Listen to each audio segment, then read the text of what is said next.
A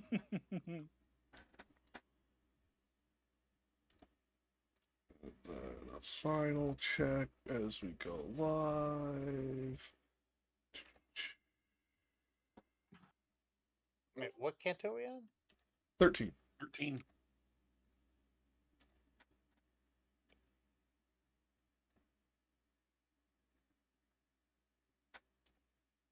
Okay, and we are up. Good.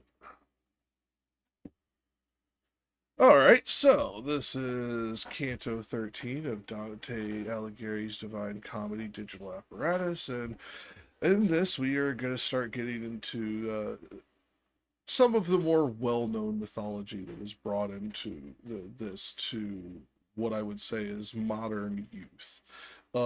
Almost every kid today still maintains a certain level of knowledge of the Minotaur and certain levels of Greek myths that are referenced within this one.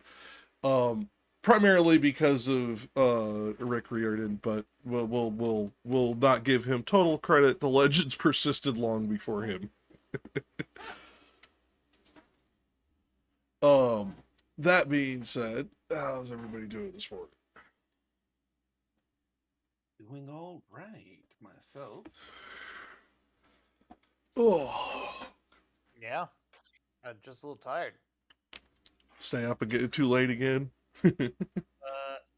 Yeah, I have a tournament that's happening parallel to all this.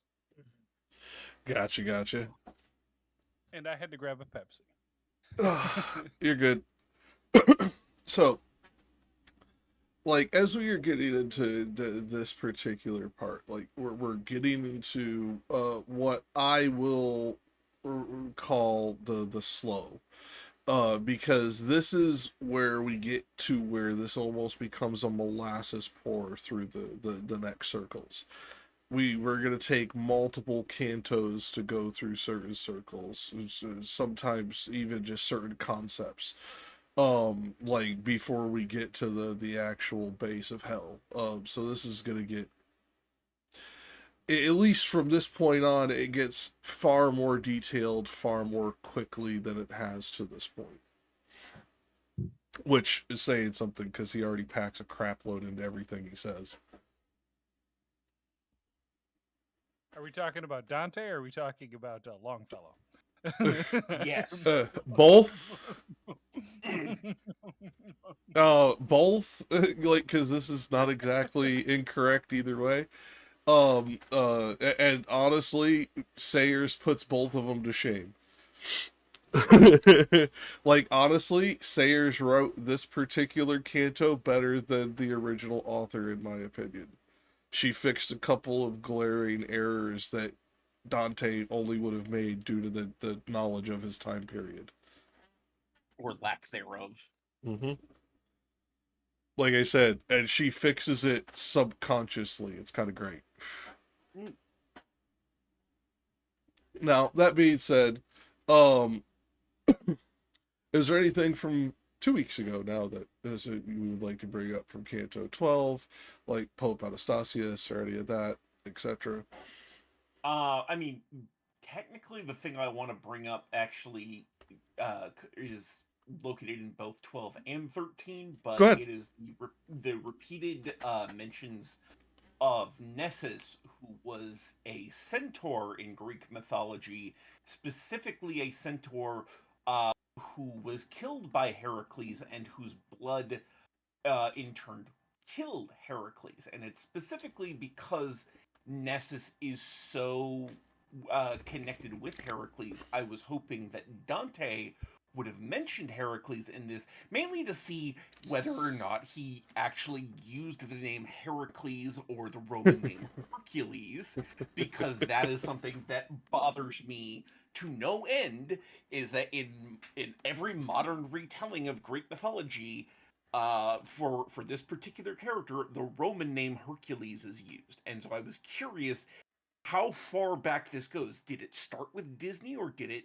No, I can actually answer earlier? this. I can actually answer this for you. It was because during the Romanification of the Greek gods, one of the things that they focused on very heavily from Heracles was his rise to divinity.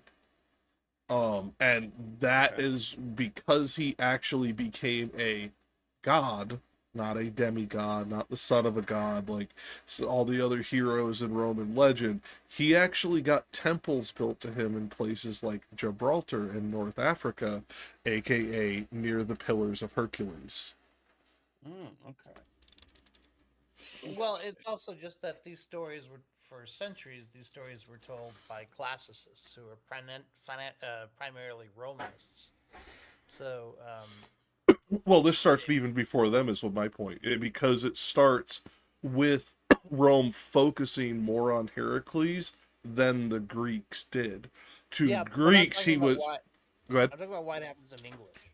Oh, So in English, like you can't go any further back than the existence of English itself. true. So at the time when we're actually speaking the English language, um, classicists were primarily reading Latin. I mean, there is that too.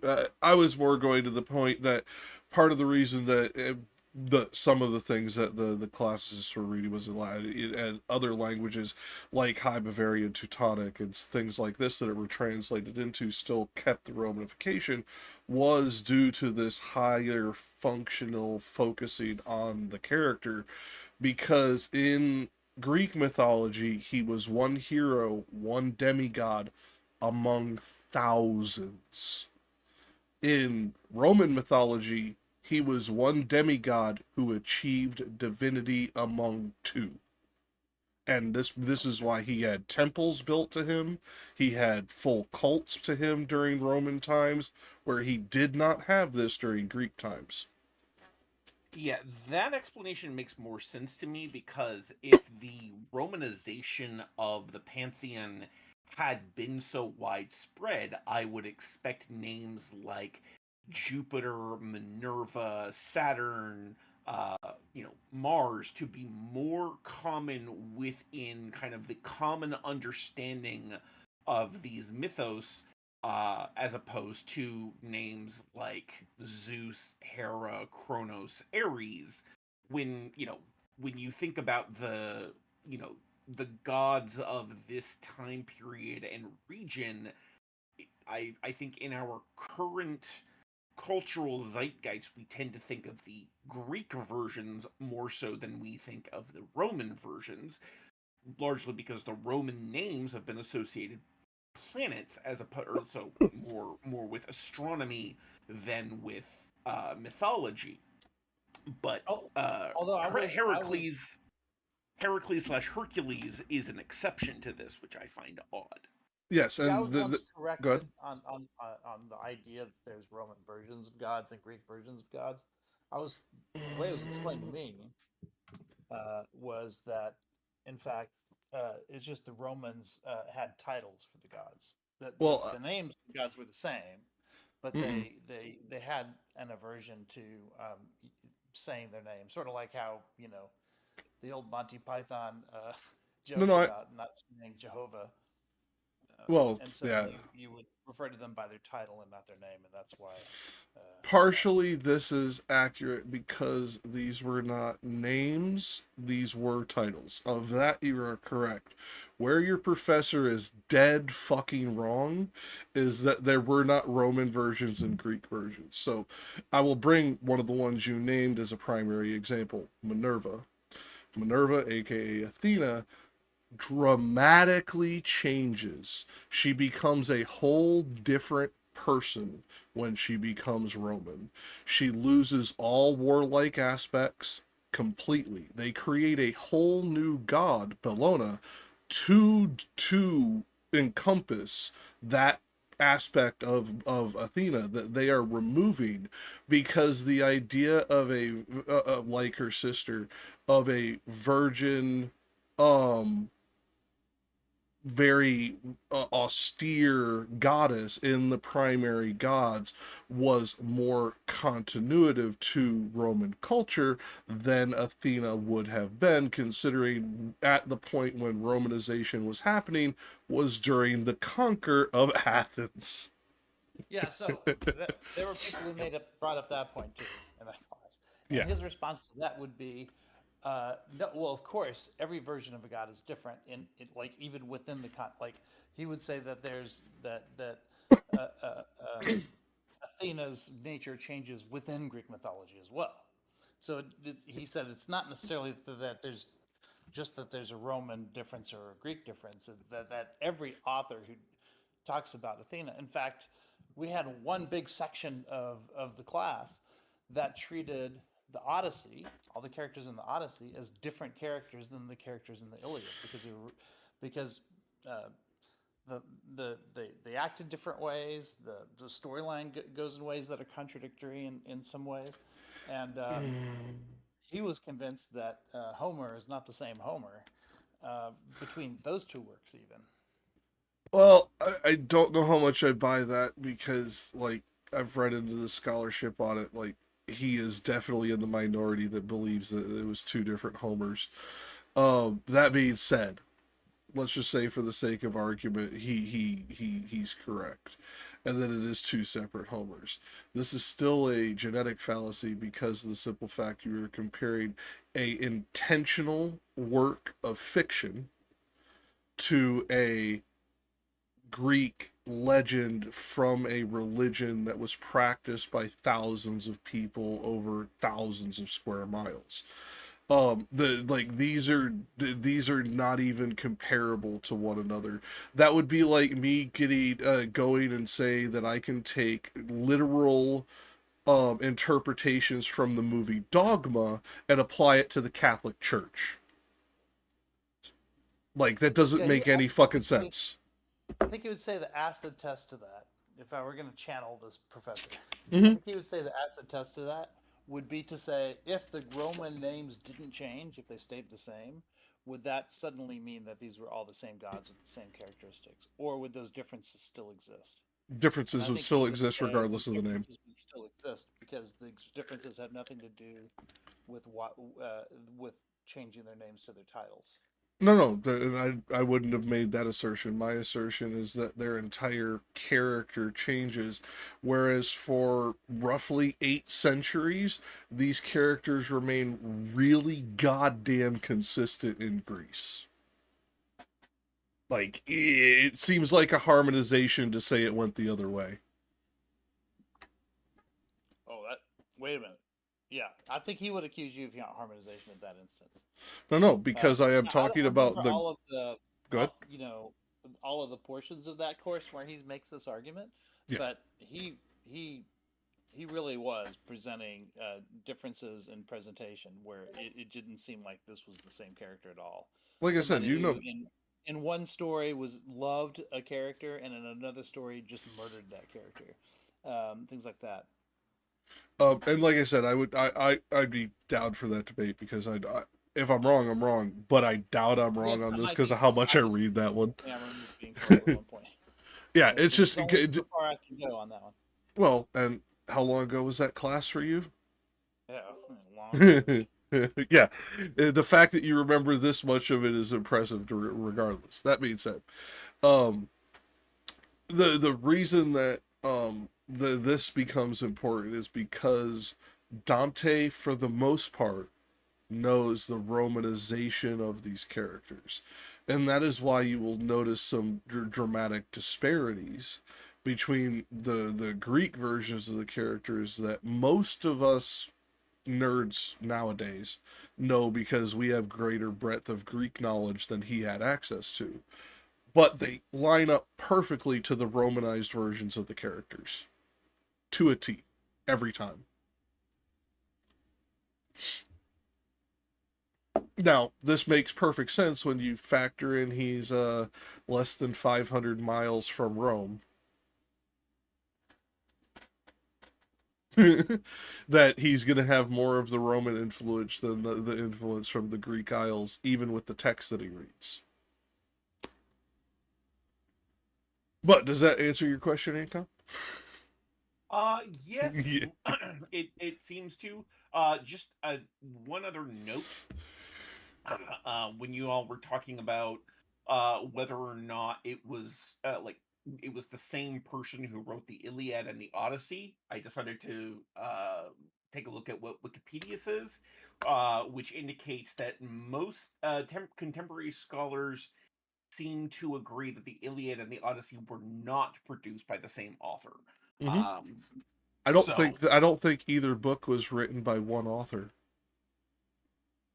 But Okay. now we're getting into the nitty gritty of Iliad and Odyssey scholarship. Do we really want to go that deep? I didn't want to go super deep. I just kind of wanted to add in that note because it seemed like that agrees more Yeah, a with lot of what people Rich said actually than with what Jack said. a lot of people view Homer just as he was writing down an old tradition that was much older than him, Mhm. and Most likely.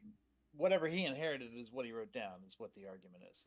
Well, and others some of what argue I would that- argue, some of what I would argue is that he was not the only writer, because the breadth of the work and the handwriting necessary to do so, the speed at which that it proliferated, it was more than likely him and colleagues. Not The many. funny part is, like, we could have this exact same debate over William Shakespeare because the same ideas are given there, and he's much more recent to us. So There's we very have there's the fact that very we few have as unique. much trouble as we do confirming the authorship of Shakespeare's works tells me that we are not likely to get to an answer about Homer anytime soon. Well, yes and no, because some of this goes into archaeological like facts that like we have to like dig into, because none of us here are archaeologists, etc. That being said, we can, with pretty high confidence, say at least 3 particular works are unique to Shakespeare. And while we cannot truly attribute Shakespeare's real name authorship to it, we can attribute to these 3 unique works to the person we know as William Shakespeare, who was in the UK court, etc. Blah blah blah. Shakespeare's getting considerably easier because there's a very specialized sort of word frequency analysis tool, and I'd be interested to see like how this changes now with the advent of AI. But these tools have been very successful at teasing out what was and wasn't down to the point where there's some plays where they say the first 2/3 of this play was written by Shakespeare, but it was finished by somebody else. Well, that sort of thing. They've gotten pretty good at being able to identify that stuff, and I can only imagine it gets better with AI. Yeah, I forget the full name of the play, but the Green Man is Shakespeare unique. Like to the point where it's a unique mythology that stems new legend after it. So much so. And then there was God, the Prince of something. I can't think of the title right now. But that one was again a unique composition that was wholly written by Shakespeare. And we've proven this to a certain degree, essentially using the practice that Rich was just talking about.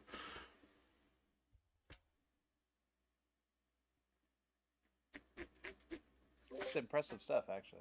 Mm-hmm. The way they were able to figure that out. I mean, although over my head, you brought up AI a couple of times there, and for some reason, it just brought up a fact that I recently heard, which is AI is consistently unable to tell you how many R's are in the word strawberry, which I find hilarious. Sorry, that I know that's a complete complete tangent, but it was funny to me. That wasn't a tangent. That was you just threw a brick in my brain. What? Well, okay. In the I don't know if this is why it happened, but in the example that I saw that supposedly proved that, somebody intentionally misspelled the word strawberry, so there were 2 R's in it, but then the AI said that there were 3, and that's just because the AI corrected his spelling before counting the R's. I mean, my understanding of it is the AI isn't counting the R's at all. The AI is, the AI is going based on other instances where someone is no, it's well, that's the thing is it's not even using the word that the user actually input. It's literally just going on the neural network is just looking at the amount of times like, it's been trained. No, the amount of times it's been trained on that particular word. How many times has that word been typoed, and how many books that it's been trained on? That's part of See, the that's the thing problem is- with is- large language models. Well, that's the thing is we're not even. It's not even looking at any of that. It's literally like it is producing a response that is not at all consciously looking at the number of R's in the word strawberry. It's looking for responses to similar questions and using predictive models to figure out what it should say back. It like I think That's why I the mentioned it's explanations training. That's why I mentioned it's training, well- because it's trained on text messages. It's trained on Google Yes. responses, Yahoo answers. How many assholes typo that shit? Well, yes, but I think that's still ascribing a more conscious element to the process. No, that just the actually letter exists. frequency. No, if Well, that's you the tra- thing is, that's the Garbage thing in, is, garbage I don't out. think it's actually. Well, I'm not disputing you there, Jack. What I'm saying is that you're suggesting that it is actually looking at the word strawberry and counting the R's. I am saying no, that is not actually happening. It is a very different process. No, that is it's not occurring. counting the R's. It's looking at the answers. I It's mistakenly Yeah, suggested no, it's looking at all the different answers that have been given to Yes. similar questions, and in some of those answers, there is going to be typos. Those are the typos that I'm talking about that are interrupting the letter frequency within the interpretive count of the large language model, because the large language model would then have to be coupled through a least objectionable activity and loop counter to prevent such issues. Like you have to do a second layer to a large language model to create an effective AI for linguistic analysis on this level. And my two-step may not even be enough. It's just I know you need at least that much. Anyways, with Yeah. with that brick squarely thrown through the glass house, let's return to Dante, shall we? Yeah, because I was just like, wait, that made no sense. And then I started thinking about it. I'm just like, son of a bitch, large language model, not AI. Because that's part of the problem. We talk about these things as AI. They're not AI. They're large language models, which is a lower form of machine learning than what we would consider AI in traditional sense. So there's a whole bunch of That's the that problem too. is we don't really have a good standard of what we consider to be AI. We've been using technologies that we call AI for decades now, and all of them are various various forms of different complexities of algorithm. We don't Yeah. have a we don't have like a specific algorithmic complexity metric that we can use to distinguish something that is AI from something that isn't.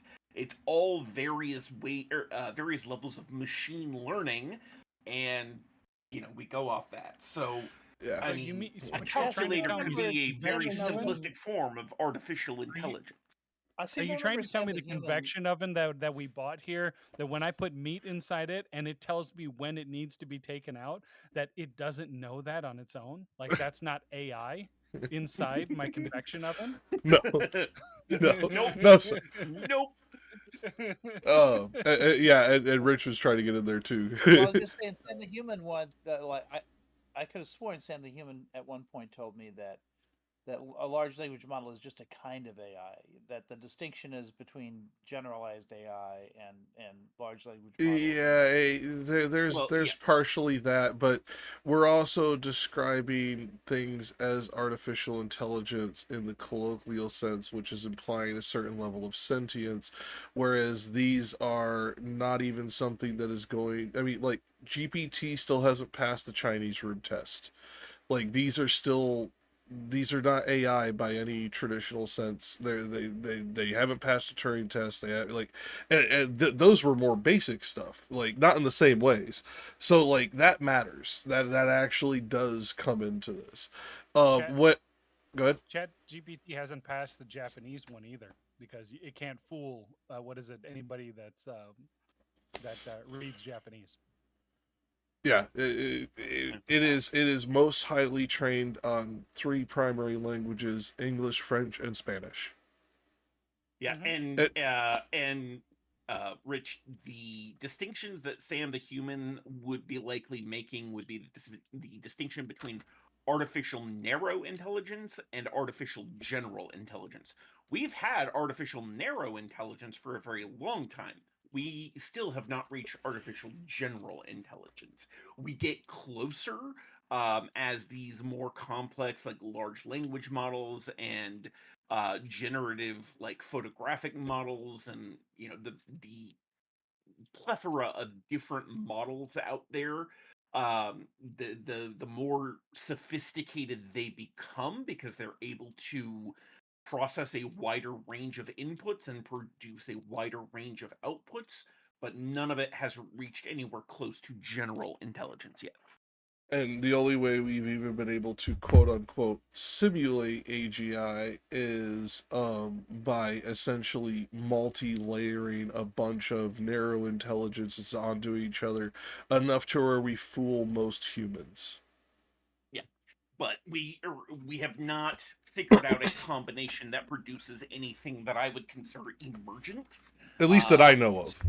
I'll put that out Yeah, there. so like there's no process I'm currently aware of that can take 5 different narrow intelligences, layer them all on top of each other, and then produce something that none of them alone could produce. They're all of these models are still limited. They're just to the limitations. Yeah, they're just reinforcing one another to basically make it easier to trick most humans. Yeah. Because it's not a matter of tricking most humans. It's a matter of tricking somebody who actually understands how the test works. That's the actual benchmark for passing these tests, is being somebody who knows that they're issuing a test on a supposed general intelligence and still is fooled. That is how you pass it. Yeah, and I think to go into a test like that, knowing that, taking the classic Turing test model, going into a test like that, knowing that one of your respondents is an AI, and doing everything you can to try and trip the AI up, that would, I think, be the if an AI could fool even that process with a high enough regularity, then and only then I think would we be able to accurately say, okay, yes, this might actually have graduated to general AI. And I think that's a very high bar to pass, and nothing has come even close to something of that. Like I said, I'd have to hit up Sam the Human for all the most modern research, but I don't think anything's hit there yet either. Now, that being said, go ahead. Coming here for some Dante and then hearing 40 minutes of talking AI. Well, I mean, Sam would be happy, but he has not shown up despite having the invitation. Hopefully he will in the future, but until then. Let's get back to a time long before computers, when the most advanced computer was still an abacus. I mean, the most advanced computer, even back then, was still a person. Okay, if you want to argue we're a meat computer. No, I'm going off the original definition of computer: a person who computes numbers. Yes, Jack, I just went there. Deal with it. Frick. That's what I was gonna say. What were you gonna say? What I was gonna say is that you guys didn't take into account that maybe with Strawberry, that the guy who wrote the code for the language learning model was from Oklahoma. Strawberry. It's Strawberry. Strawberry. No, because it said too few, not too many. I mean, it could have gone either way, I'm sure. You almost had that joke perfect. You just had to say somebody from the Dakotas, because they remove R's. You went to the state that adds R's to words that don't even have R's in them. That's what I said with Strawberry. This is why I went with strawberry, because you could argue that's spelled with 2 R's. Anyways. Yeah, because and no E, no E. You just had to go and mention AI when we were talking about Homer, didn't you?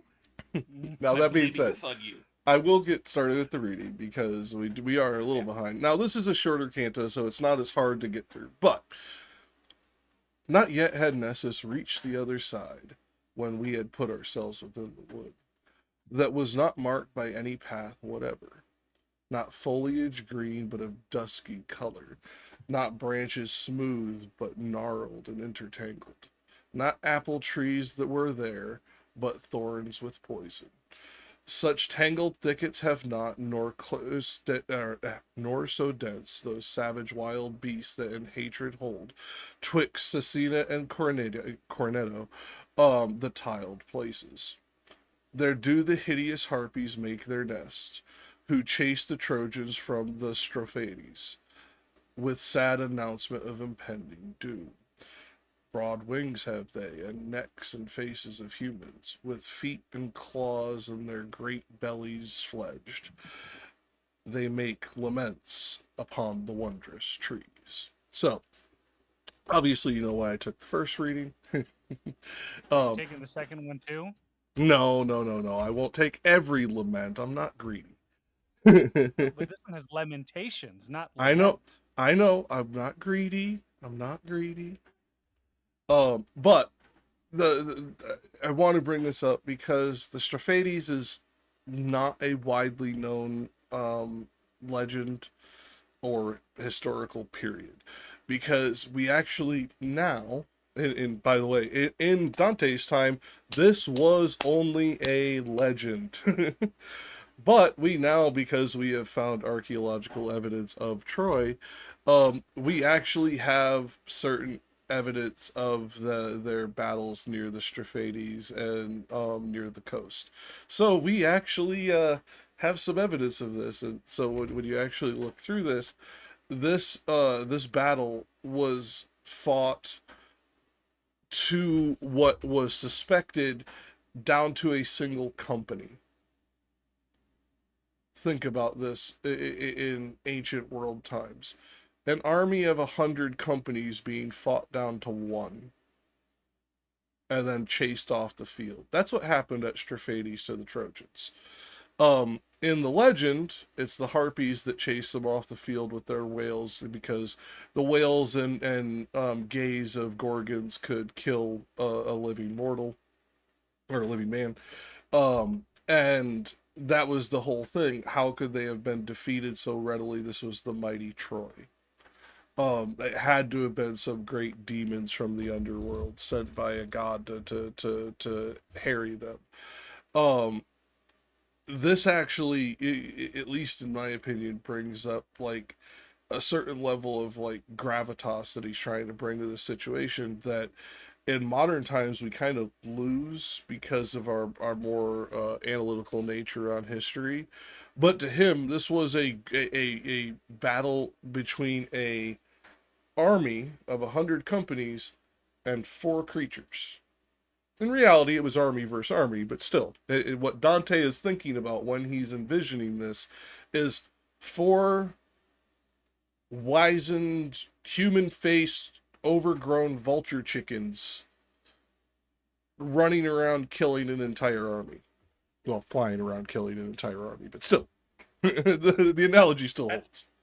That's certainly a hell of an image. Like I'm thinking Wizard of Oz looking turkeys with human faces going around fucking killing shit on behalf of the witch. Jesus.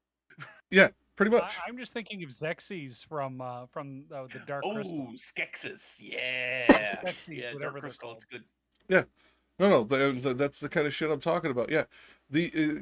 Okay, for those in the audience who are less nerds on this shit like we are, the most famous of the Gorgons is one that actually has a primary name and a primary legend. Her name is Medusa. The other three Gorgons are her sisters. 2 Gorgons. There were 3 in total. No, there were 4. They've recently found scrolls. Yeah, look into it. We'll get into that later. Yeah, but because one of them got basically erased from history because of some shit. But we'll get into that later. It was somebody named after her later. Blah blah blah. But yeah, her sisters and her traveling across. So you have a big snake lady and then chicken ladies killing everything. And I'm being insulting because of the fact that it just makes it that much more ridiculous that we have these things running across a battlefield killing everything. Anybody else want to bring up some parts of the legend, or shall we move on? With Okay. the Gorgons, or Yeah. with what? Well, yeah. Before, well, or if you guys had more to add from Strafades. Now the last thing I want to add is the particular places that they are talking about between Sacetta and Cornetto. Longfellow has a different note than I do. I will bring a more historical point that I think Dante may have been referring to that Longfellow does not refer to. These two locations are rather famous locations for cardinals to have visited for their yearly rejuvenation bath. I forget the proper Catholic name for it. Maybe Rich or Despy can help me with that. But their yearly bath that they would do with the steam in the old Roman baths that remained, because these two had working Roman baths up until the 20th century. I'm trying to think. I'm at a loss. I can't even think of what you're talking about there. It's one of their purification rituals that they do after Lent. I just can't remember the name of the fucking ritual. And it's specifically to the cardinals. I'll think of it later while we're in the middle of something else, and it won't have the same context. But this would have had, the reason I bring this up is this would have had extreme historical religious significance due to the frequency of clergy going in and out of these two locations. Therefore, this would have almost been, to the commoners, been viewed as kind of like a soft pilgrimage. Because to the average person, they don't know why the cardinals do what the fuck they do. And even to somebody as well educated as Dante, this would have been a mystery to him because he's not clergy. Right. Rich, got anything? I mean, yeah, I'm not aware of a ritualistic bath that happens after Lent. Like No. Yeah, I'll have to look it up later, or it will come to me later, one of the two. But I remember reading about this practice that was done during the 13th, 14th, and 15th centuries. I mean, do you mean the washing of the feet? It was more than that because it was done communally, but yes, that's part of it too. Oh, okay. They washed the feet before they enter the baths. Then they would sit there and essentially, at least the way the history that I remember reading talked about it, this is where they would talk with canon lawyers and things like this as well. I mean, there were some churches I've been to, especially in Eastern Orthodoxy, where you have to wash parts of yourself before you enter the church. Ritual ablutions, they were called. But that's, I wouldn't. Maybe it was that necessarily.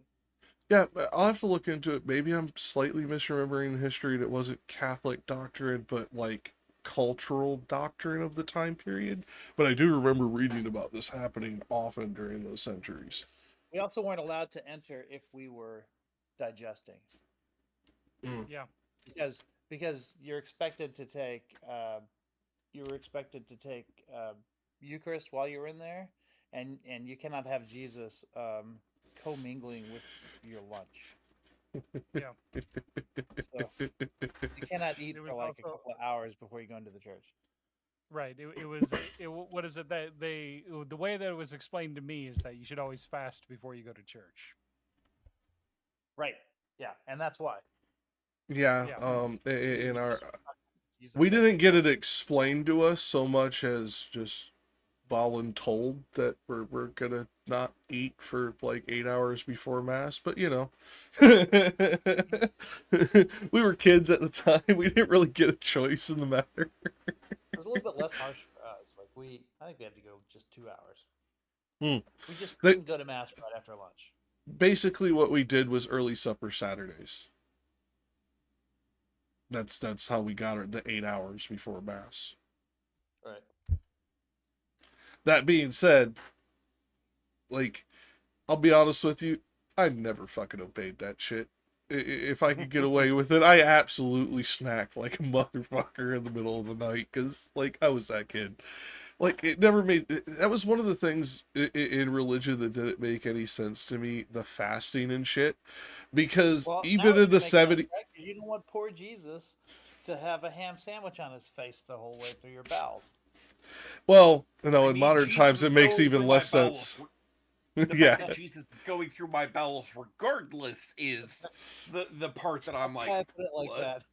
Yeah. I Yeah. mean, yeah, but more my point is, like when you look at it from a more modern lens, like even in the 70s and 80s, I'm sitting there going, why am I gonna deny myself protein? I'm a kid. Like, it didn't make sense to me. Like, why would you do this to people? And then, like, then we started hearing stuff about the cults. Remember? I mean, this, Rich, you would have remembered this back in, or you would have been freshman in high school when that shit hit the news, when the Rajneeshi cult hit the news. Sure. You know, like, we started hearing about how they would deny their members protein and all this other stuff, and shit just kind of clicked. But I know that if Eucharist was here, he'd be very mad at me for implying this, but since I doubt it was actually intentionally done so, like, I will add that in here. Historically, I doubt it was intentionally done to, like, fuck with people's brain chemistry, because when these practices were done, they didn't know what the fuck brain chemistry was. This is also why I was thinking when Rich said a couple of hours before mass, I'm like, it takes minimum 12 hours for your for food to make it through you. So unless you've been fasting for half a day, there's probably some commingling going on regardless. Also Yeah, true. I'm sure. Yeah. I mean, Well, to a degree, like, a lot of this is just symbolic, right? Like, no one's actually looking at your bowels, but and Yeah. your intestines. Now, that being said, there is something that no commenter brings up that I think should have been. Because it kind of brings in the time period difference of, like, how they viewed certain word usage. The time period usage of wondrous of the trees. Sayers changes it to strange. Other commenters and other translators have gone back and forth. But the implication of the word is the same regardless. It kind of reminds me in a more modern colloquial reference of the scene from Harry Potter of when he's getting his wand. He who shall not be named did great things. Terrible. But great. This is the same kind of thing. These trees are supposed to terrify you, yet the original word is closer to wondrous than strange.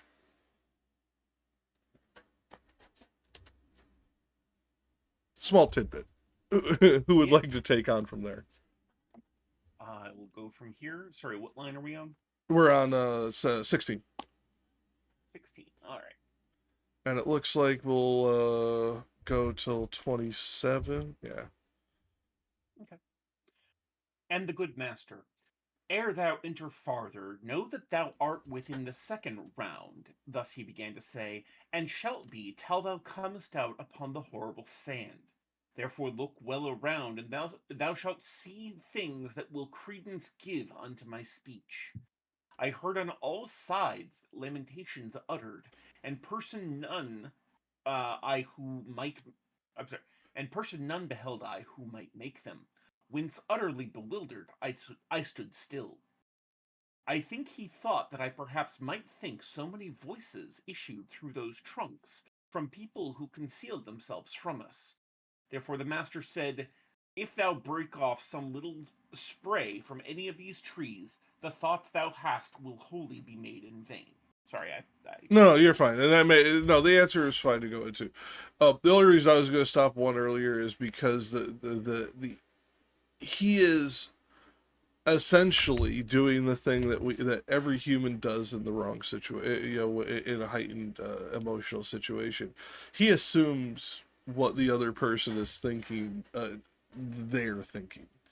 Oh, he must be thinking I'm thinking this. He must be thinking that, like, we all do that when we're in a heightened fear state, and I think this is a great way to literarily express that without directly saying it, by performing the action that almost every human does in that situation.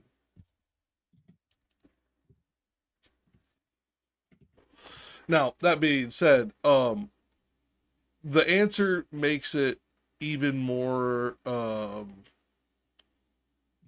poignant to me, because like in this he's trying to explain that no, all your preconceptions are lost here.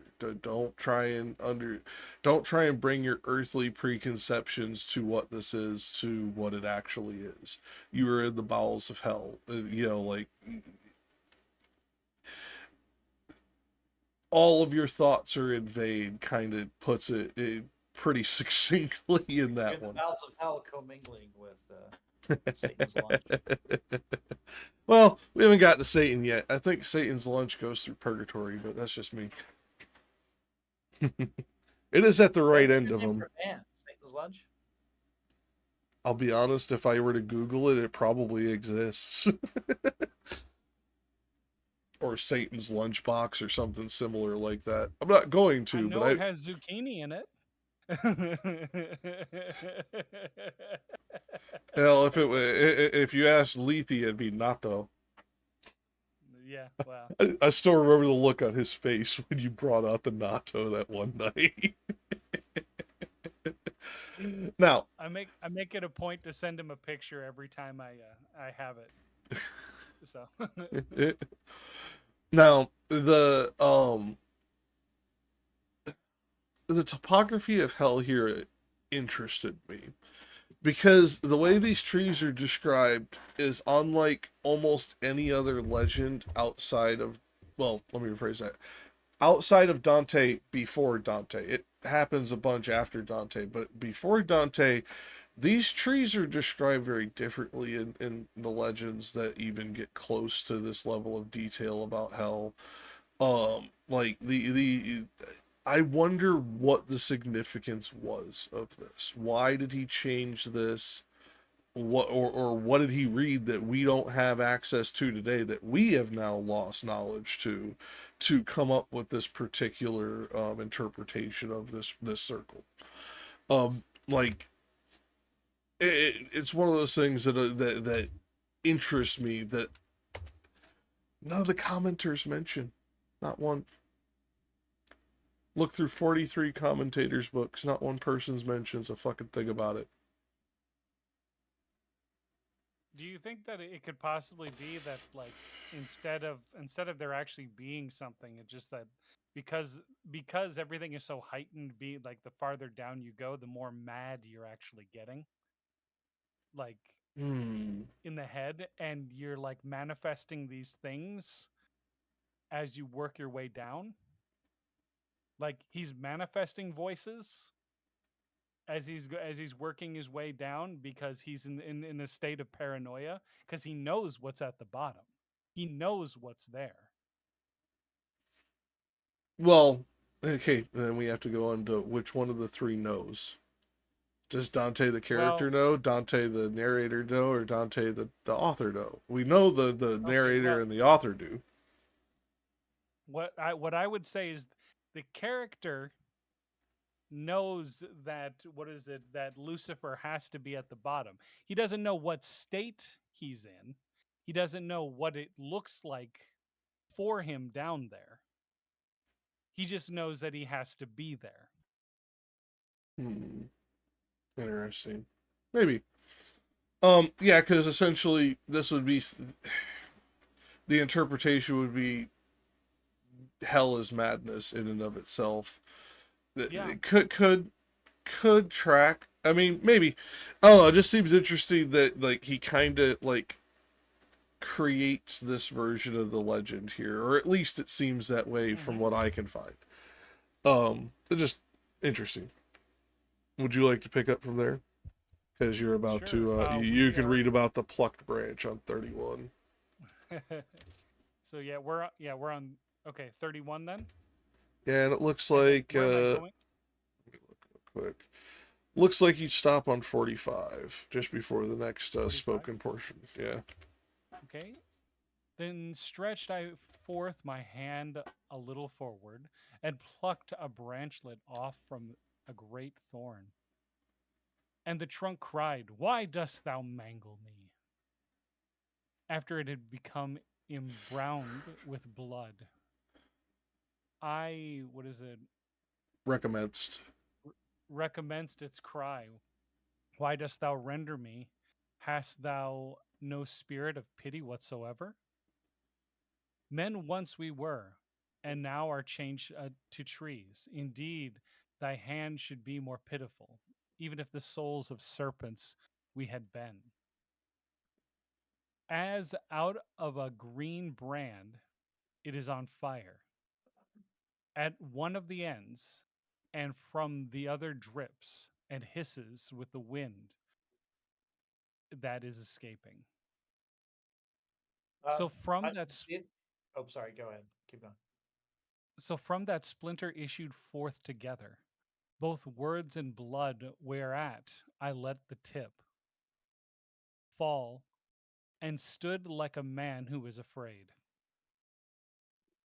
Yeah, by the way, that one, it punctuated like ass to try and read Yeah. out loud. Yeah.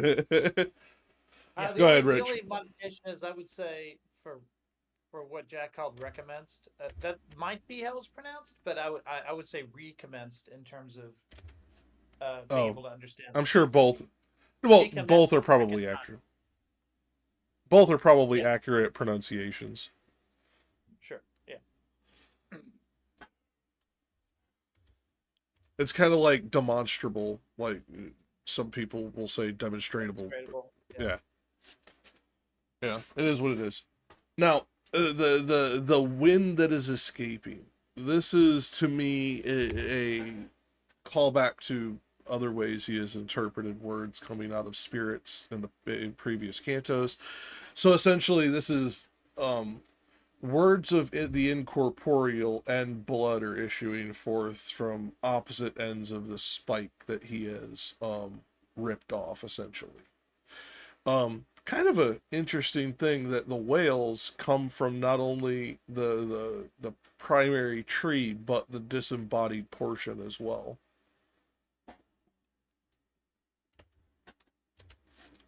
God, everybody stay up late last night? What the hell?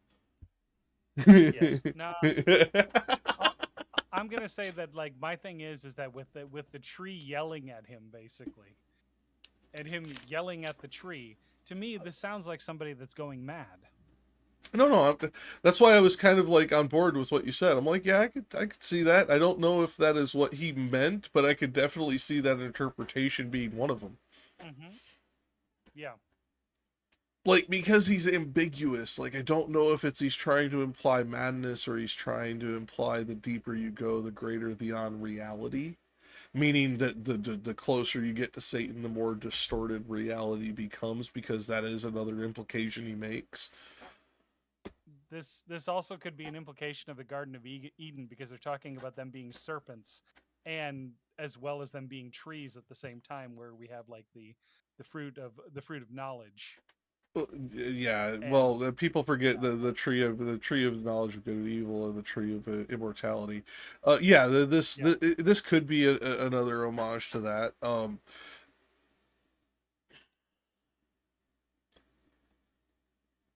The other aspect I would take into it, I forget the character's name now for whatever fucking reason, it's out of my head.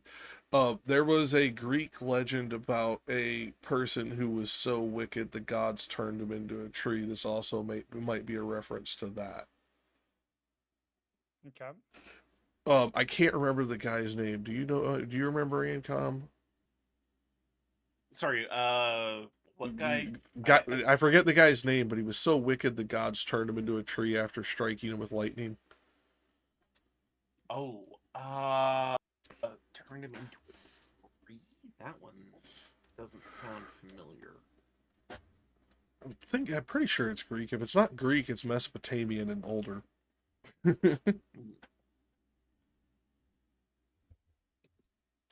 The problem is all of these overlapping traditions. It's hard to know which ones are implied. That being said, it still could be that. But Ariskathon? Daphne.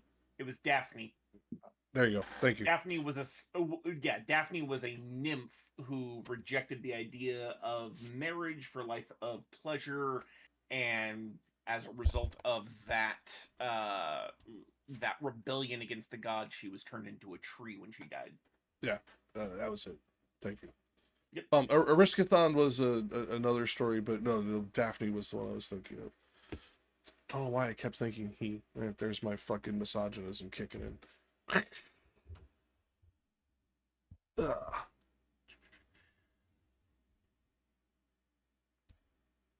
Okay, so besides Longfellow giving Despi a fucking small aneurysm there, and I don't blame you because that punctuation was god awful. I had to read through this twice before I didn't fuck up the punctuation. I'm just fucking up pronunciation of words on my problem this morning. The soul's asking for pity though. I think here is puts another aspect to the humanism that we bring up so much, or that I at least bring up so much within Dante. Even in hell, he is trying to bring in this aspect of still viewing these damn souls as human. These damn souls as I don't want to say redeemable, but approachable. If that sounds more appropriate, that doesn't sound right, but it sounds closer. He doesn't make them wholly evil, even though by where they are, obviously they were to a certain degree.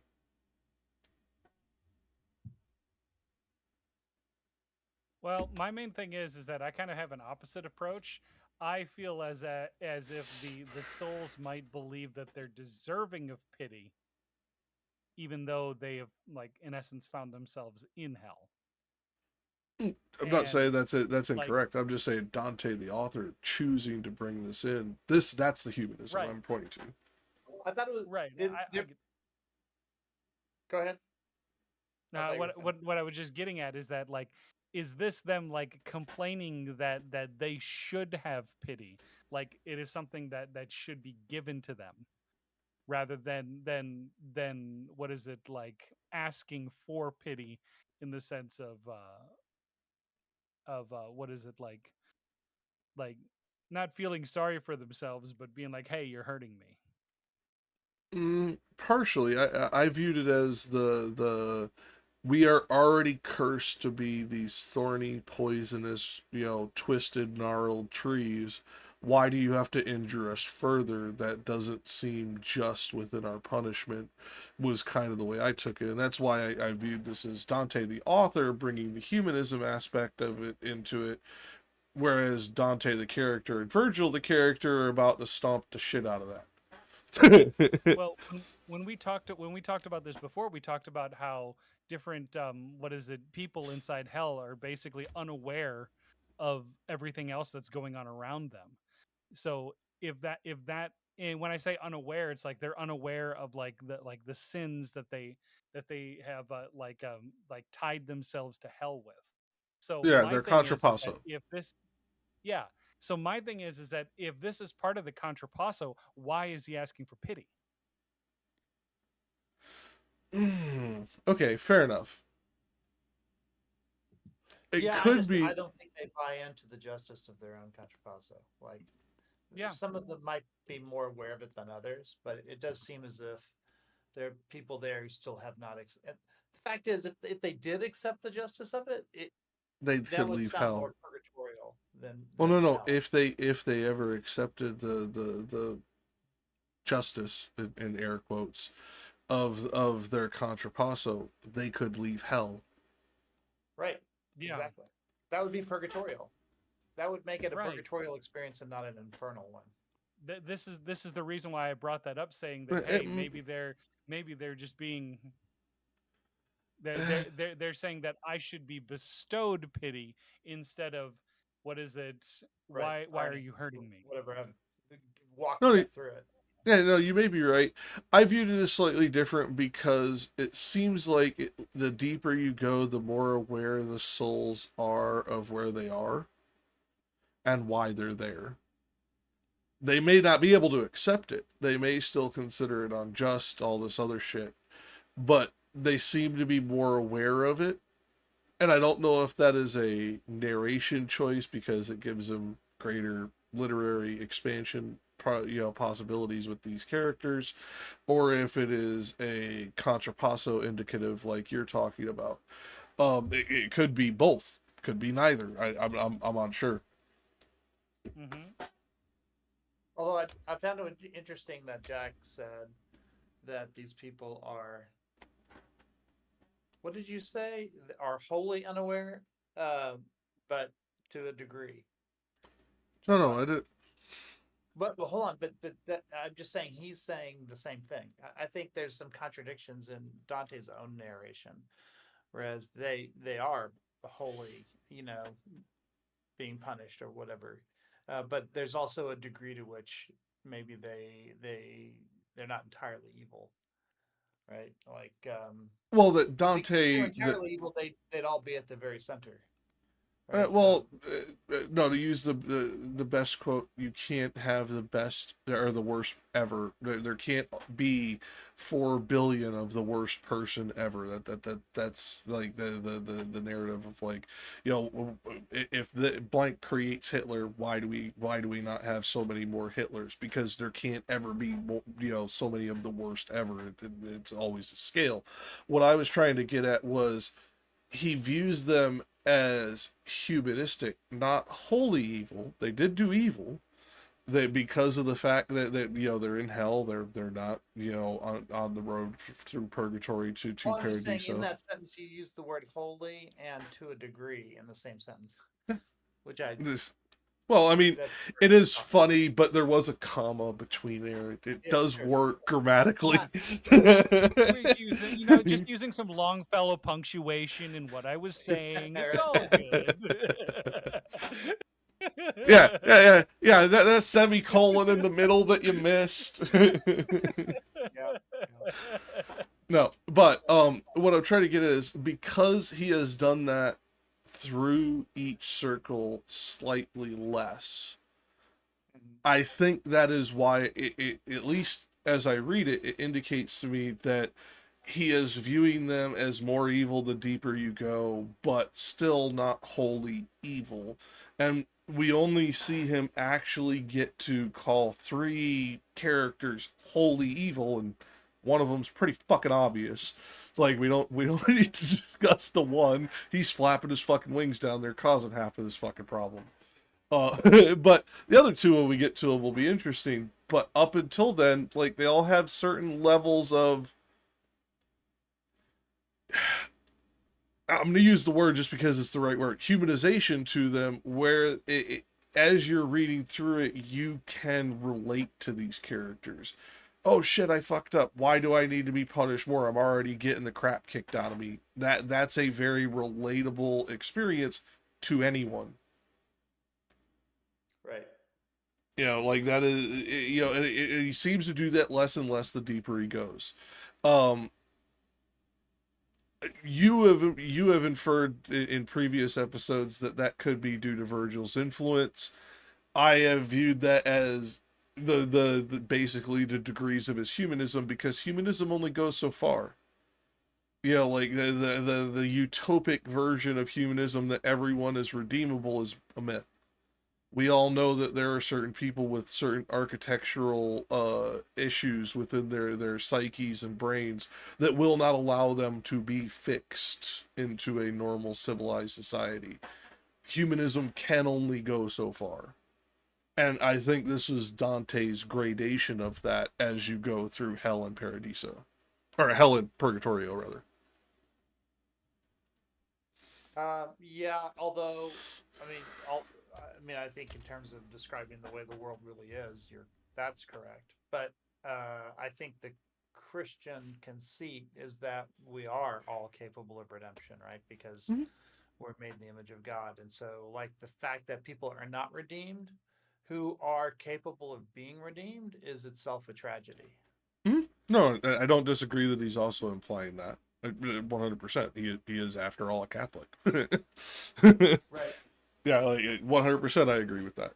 Someone who, had he made other choices, would be somewhere else. For the more common colloquialism today, there, but for the grace of God go I. Right. You know, that's, and that is kind of the, I mean, it's a pretty, if we're being honest here, if we are like breaking this down and by modern morality, if we're breaking it by modern morality, this is like the base level of humanism. If we're really being fair, we're not giving them anything extra. We're seeing all the flaws. Like it is that is pretty the least you could do. You know what I mean? Like, this isn't like the higher order shit that we get into now that we have the technology and the more stabilized world where we can think about shit like that. But, like, for this time period, it's revolutionary, but when we think about it from modern perspective, this is the very base level of humanity you give to anybody in prison. And that is essentially what hell is prison forever. Yeah. Yeah. Like, the Joker is in hell, right? Because the Joker is irredeemable. Like, no matter what they do in the comics to redeem him, like, it never works. Well, and that goes into the broken architectural portions that I'm referring to. Income, you I all feel know. like I feel like the ultimate ironic or contrapasso punishment for the Joker would have been to stick him in heaven. No, in my opinion, the greatest contrapasso for him, to cure him. Make him actually have the true scope of his actions hit him as a normal human again. Have you read The White Knight? Mm-hmm. I have. That's why I say that's his contrapasso. They did it great. In my opinion, Batman's contrapasso was the one that was enacted during Flashpoint when he dies and his mother becomes the Joker. Oh yeah. Oh my God, how terrible that was. Mm-hmm. Now, we can bring all the that one. Wait, you've never seen Flashpoint Paradox? I've seen okay, so I have. I've never read the Flashpoint Paradox in the comics. I've seen various portrayals of Flashpoint in like movies, TV shows, etc. But none of them ever went over that particular thing. So they like, did the animated Flashpoint. I'm aware of a storyline in which Bruce dies and his father becomes Batman, but I'd never heard of one where his mother becomes the Joker. That's the same one. Thomas is literally fighting Martha. The death of Bruce is what triggers her insanity. Yep. I mean, it's the same thing that triggered Thomas becoming Batman. It was just I hadn't heard of the part where Martha becomes... Yeah, the animated movie actually made by DC doesn't do the comics perfectly, but it does the comics closest. And watch that, because I've seen the animated Flashpoint, and I don't remember that being an element at all. Oh yeah, when he goes to collect Bruce, because he doesn't know it's not Bruce. He basically, while Thomas is holding him prisoner, it's explained to him, and you get a brief scene where his mother wipes his blood across her mouth, and it makes the Joker smile, and she starts her cackling, and so on and so forth. Okay. Now, one mythology to another. We can get back to Dante now. make it great.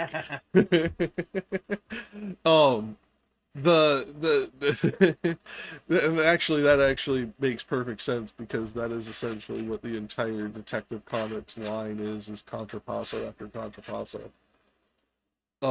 Think about it. really think about DC Comics and all of their primary character names and their story arcs, and you'll see I'm right. Now that being said, I believe it would be Rich's turn up now.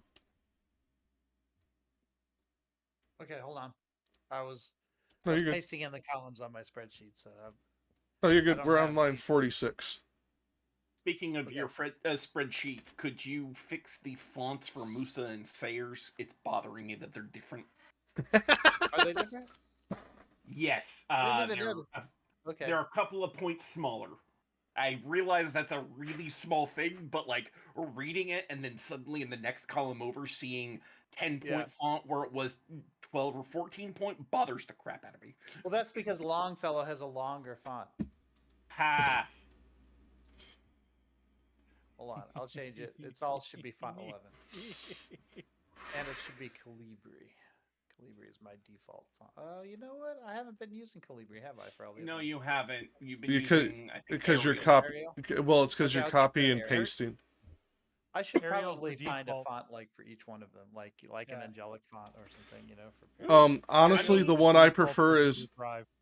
the one I prefer is Sitka, and specifically Sitka subheading. It's basically Times New Roman, but with like perfect curves to it. It's great. honestly, it is annoying to me that every time we make associations with the comedy, it's always infernal. It's know? the most widely read.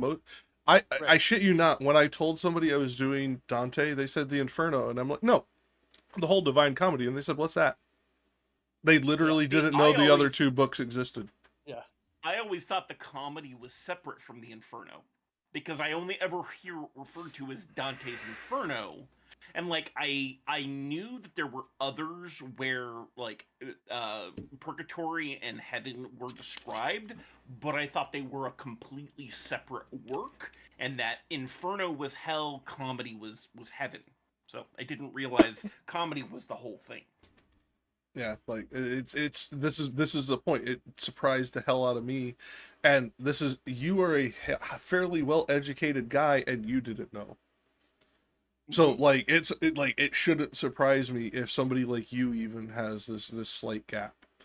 Like when It's other also, people, like, the fact that students around the world, or I shouldn't say around the world, in America, when they read this, are usually like the students are left in hell because they never read the rest of the comedy. I mean, to be it's fair, sad.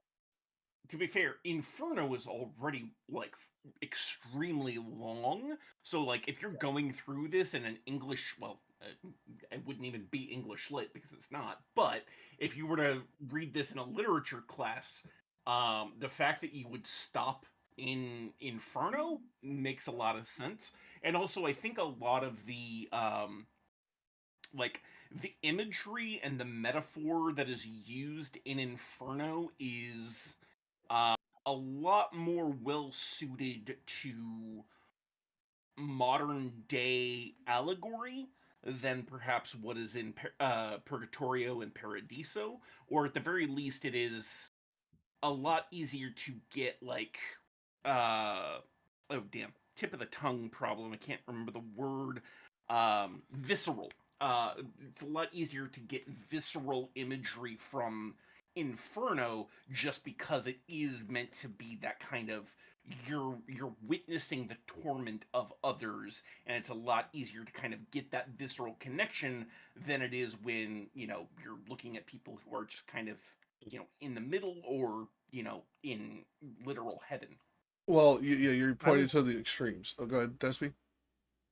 I was just going to point out, we're talking about literature students, like students of literature. I kid you not, the majority of them would be like, we're 10 cantos in and I haven't heard one joke yet. Also true. Although that's only because they would have missed certain ones of the jokes because they don't have the breadth of knowledge necessary to catch some of the references. Right. But that being said, okay, where I will push back on this ANCOM is this. That would be like teaching the Odyssey and not the Iliad. It just doesn't like, to me, it is an entire work. Unfortunately, in the kids who you can instantly point out which ones learned which. Yeah. But we do so because of the amount of knowledge that we have to cram in. This is, if we're being honest, this is rather niche knowledge by today's standards that anybody outside of a 3000 series class doesn't necessarily need. We do it because it is culturally relevant and useful. If something else was as useful and culturally relevant, we would pick something else. Well, I find it interesting that you said it's like teaching the Odyssey without the Iliad, because I feel like that's done a lot. Mainly, I think because the narrative of the Odyssey being focused on one person's struggle as opposed to the Iliad, which, while yes, it is focused on personal struggle to some extent, it is far more about the war between the Greeks and the Trojans, and so doesn't tend to focus on any one individual the way the Odyssey does. Yes, and that was why a lot of teachers chose, when they ended up having to teach something else and have to choose, like, make a choice of what they're cutting, would choose to cut the Iliad because the Iliad was harder. Yeah. So what we did was we the reason that we only teach certain aspects of certain of these texts, like, I shit you not, I was looking at a high school textbook the other day. They only taught half of Beowulf. They only taught up to the initial kill. Yeah. They didn't this teach doesn't the surprise latter me. half of the legend with the mother or any of that shit. Beowulf's one that I need to go read. But that's Like, my I'm point, familiar is with like it, we cut it for Man, time because I of have how a much hard we time cram with in. Beowulf. It's not an easy read. This isn't me going like, oh my god, blah blah blah. Everybody should. No, it's fucking insanely hard to read. To be fair, so was this. No, Yeah. Well, for no, me, it no. was just really boring. Yes, Kind because of said to it. Jack before, and it annoys him, but it's Well, well, no, I understand it because it is the way it is written. It is kind of boring to a modern ear because it is written more in the style of sagas than in modern fictional narratives. That is very boring, except for to most niche people. But the story in that boringly written saga style epic is insanely interesting. It's like, if you can get past the writing, it's excellent. And that's really just because modern times. It's hard to read some of these things because the way they wrote back then was very dry, because this was meant to be performed.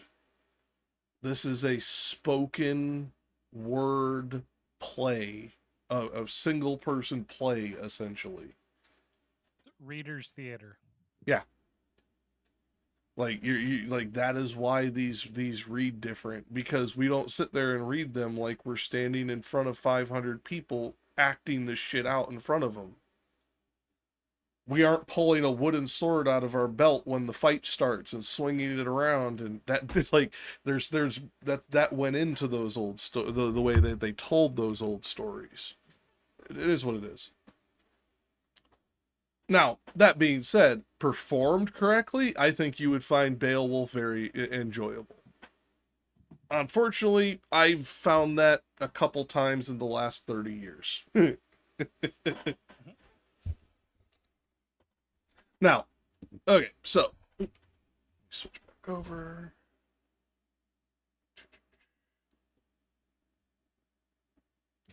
And we can let Rich pick up, since we tangented again while he was getting Yep, I'm back to the here. Okay.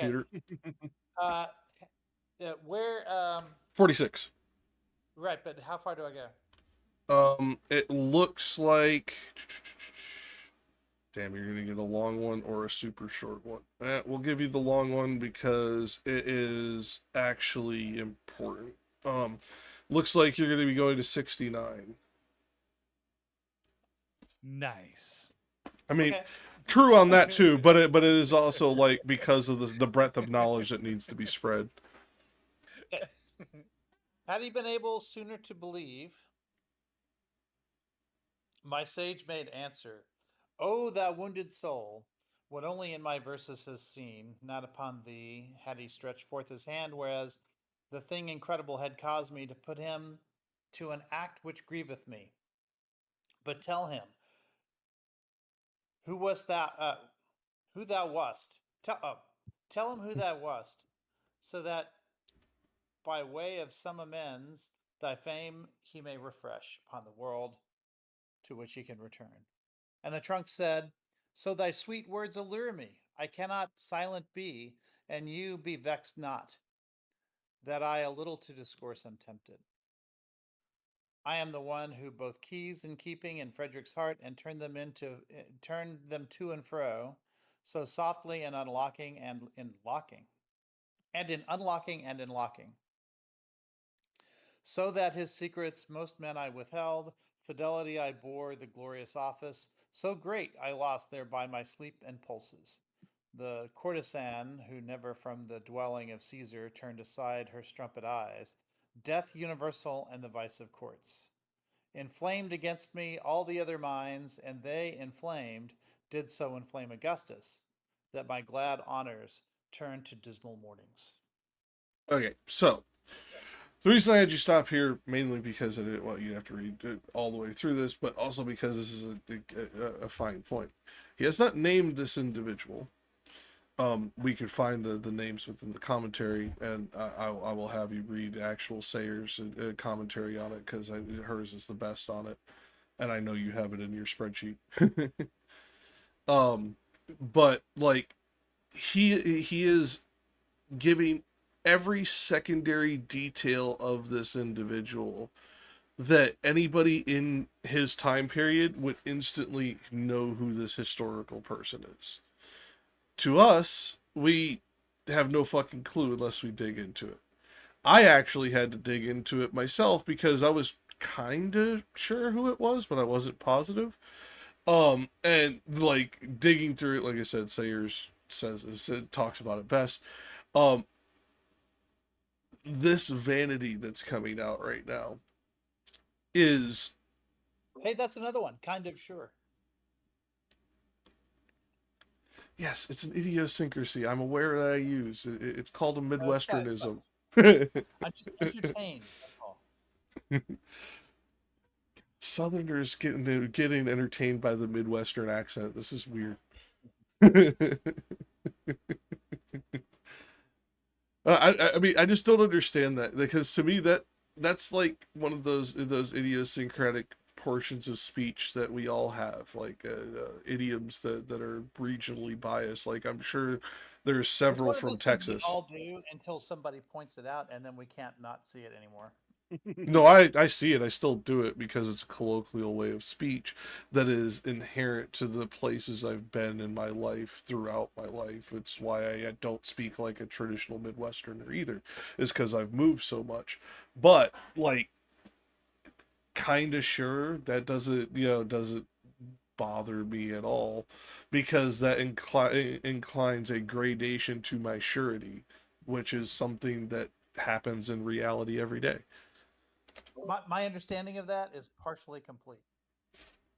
Damn it, Rich. Well, until you get into the fact. All I'm going to say is you can go ahead and stop, all right?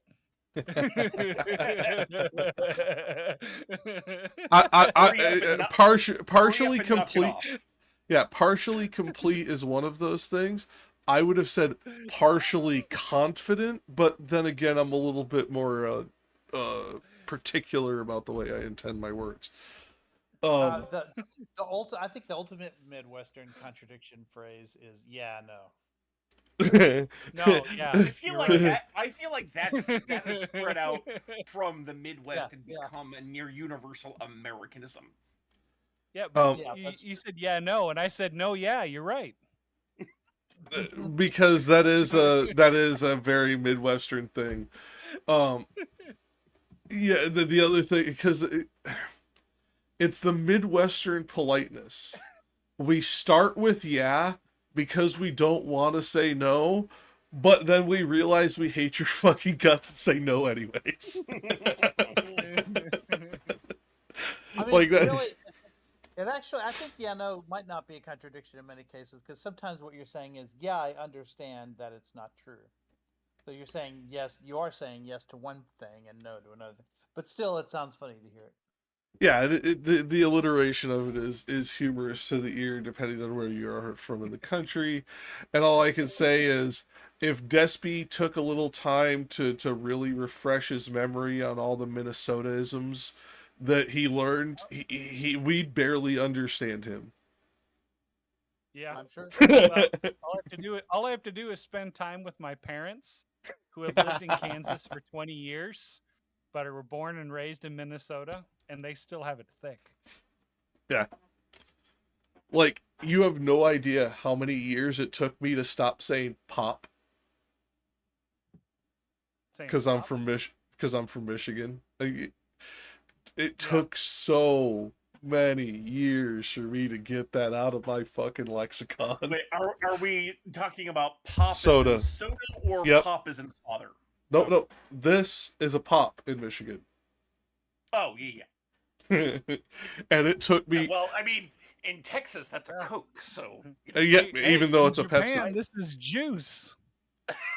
Wait, are you fucking God. kidding me? They call it juice? I'm not kidding. Anything coffee, milk, water, tea. You are the drink Texas here, of actual Asia. fruit juice, everything is juice. You are the Everything is Texas juice. of Asia.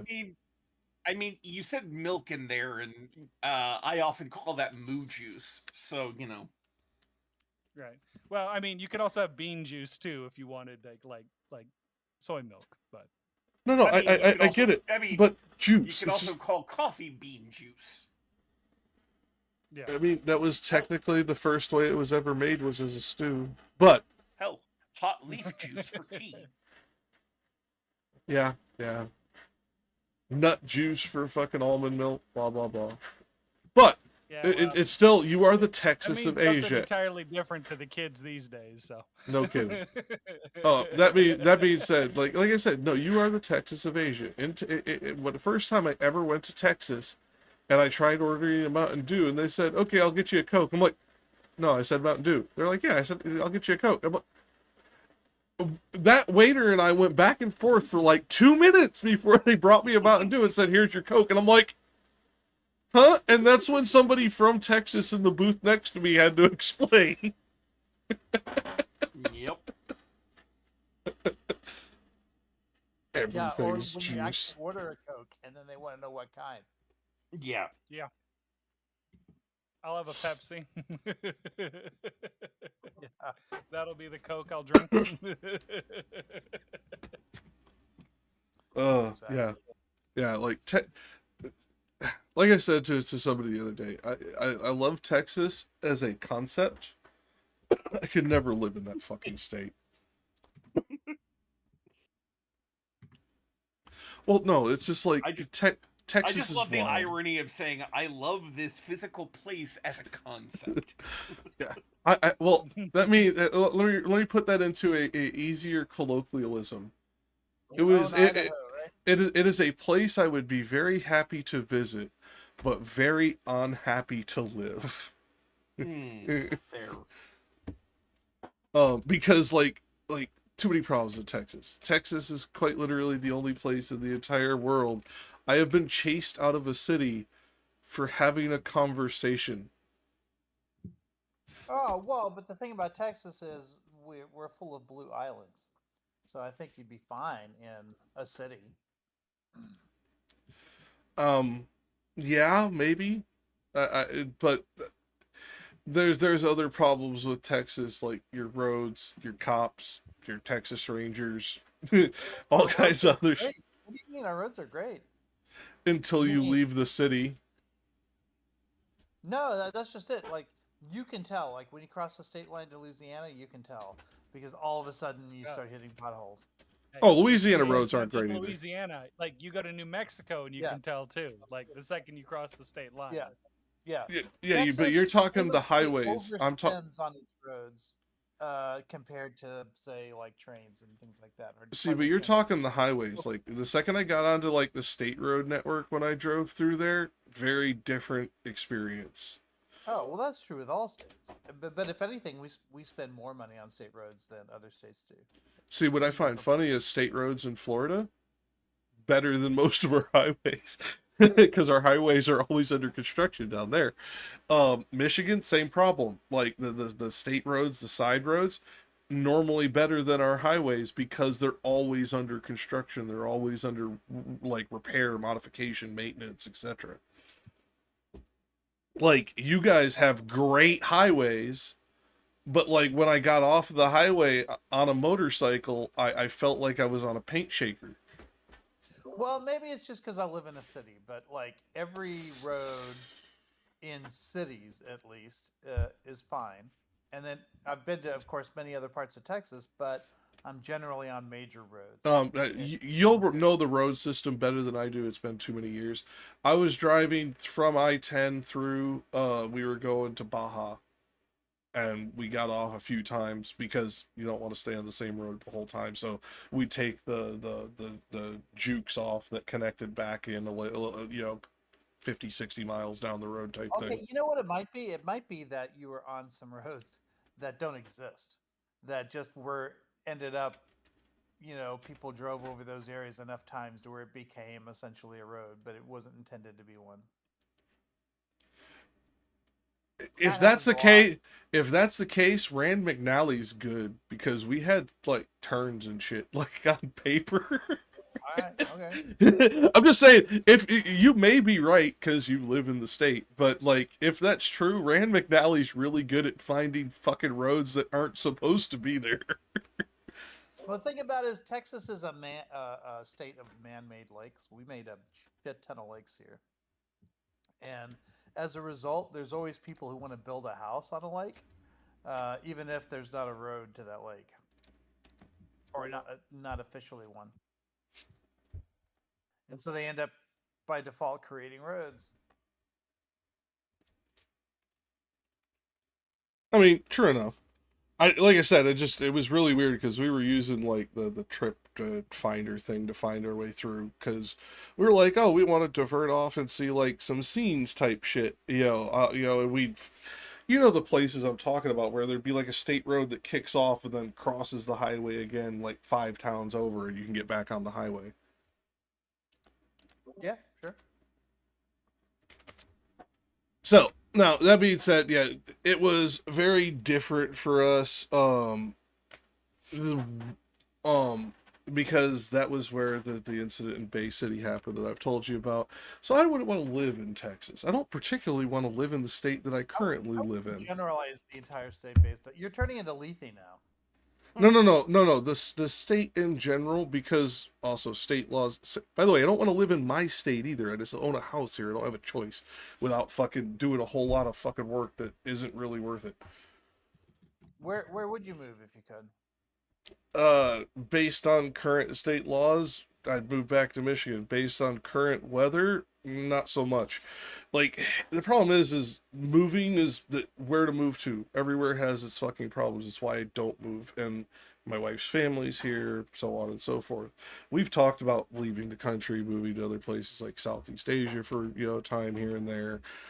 Just like, but at the same time, that kind of lifestyle is less possible today than it was 10 years ago. Pandemics and all that shit tend to change how shit looks with all that crap. Now, and no, it's not Lethe, the South. I don't mind the South, but Texas, y'all got problems that I'm not fond of, and while you get some benefits from certain choices you make, those benefits come at certain expenditures that I am not comfortable with because they come at the expense of everywhere else in the country. And that's very isolationist state rights bullshit that I'm not, amongst others. Yeah. It's quite clever. Like I said, there's certain... Contrapasso, right, somewhere in hell. Maybe. I was just more saying, at least for my political values, it is contrary to what I would be supporting of, and unfortunately, it is what gives your state's benefit. So I would be voting for things that are against your state's self-interest, thinking of the self-interest of the nation, and that doesn't go over too well in a place that think of themselves as Texans first and Americans second. How dare you care about the country before Texas? I mean, you aren't this case, but you and I can both name 3 people right now who would say that in a heartbeat. All 3 are Gibbs. And All 3 are Gibbs.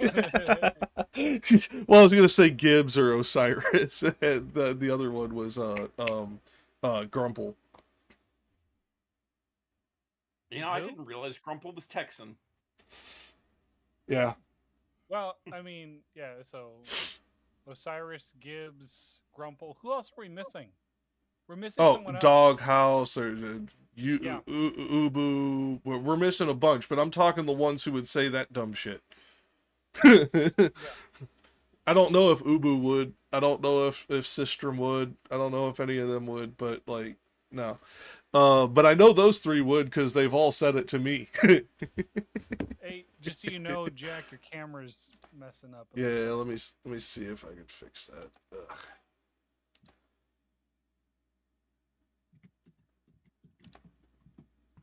I hate when it does that. Now, that being said, where was I? Answer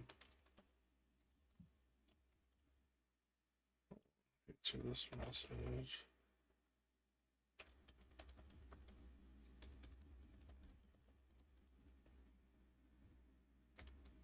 The person that they're talking about with Frederick. The person that they're bringing into this is they're bringing Frederick the second is who the Frederick that they're discussing. He was a Holy Roman Emperor, but the person that they are speaking of in this particular canto is Pier della Vigna, who is a minister and advisor to the emperor. Pierre is if I remember correctly, he was killed or imprisoned. I forget which now. Unjustly for accusations of essentially treason. And he is here.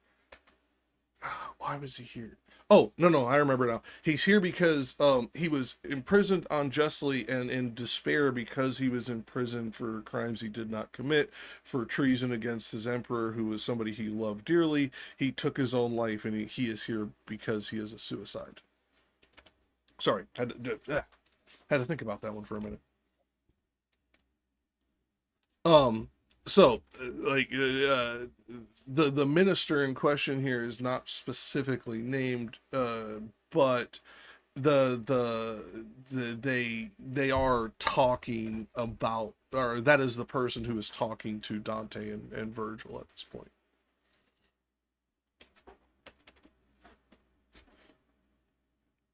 Yep. Name ringing the bell for anybody else here? Nope. I'm sorry. I guess I'm the only Frederick II nerd. Yeah, like, I had to look up who Frederick II was. Like, I was reading the commentary to see this was Pier della Vigna, but I'm like, no idea who that is. Didn't even know who Frederick II was. Had to look him up too.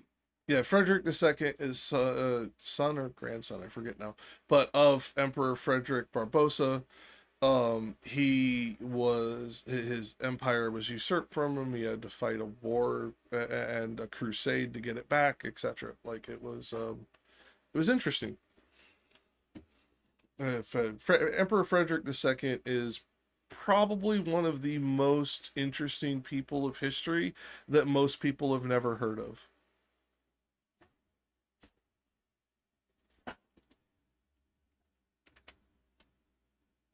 Now, that being said, to get back to the reading, I'll pick up from here. My spirit, in disdainful exultation, thinking by dying to escape disdain, made me unjust against myself the just. I, by the roots unwanted of this wood, do swear to you that never broke I faith unto my Lord, who was so worthy of honor.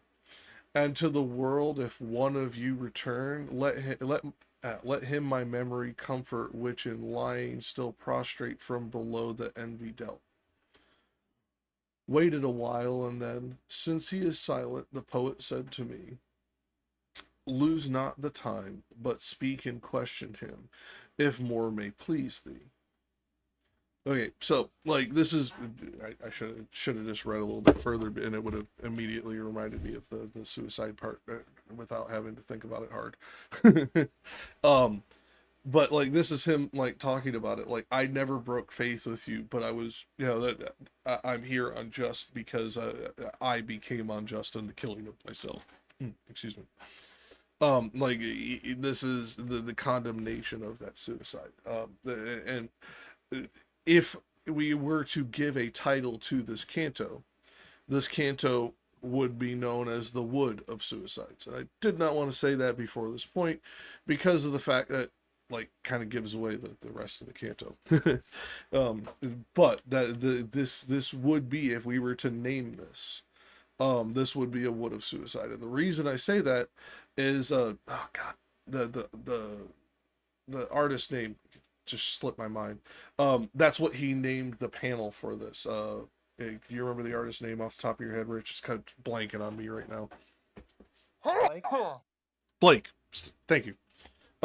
Blake's title for this panel is the Wood of Suicides. This is, in my opinion, not dogmatically, but in my opinion, the most unjust position that you can place somebody in hell for. Like this is quite literally the person that they are describing as somebody who not only kept faith to the church but kept faith to their emperor and never was a traitor to his nation, yet took his own life due to the accusations of being something so evil. And as being accused of such evil and taking his own life over it, he gets labeled evil in hell. That's bullshit. Well, Jack, the Lord works in mysterious ways. Yeah, well, the Lord needs to fucking learn Bushido, motherfucker.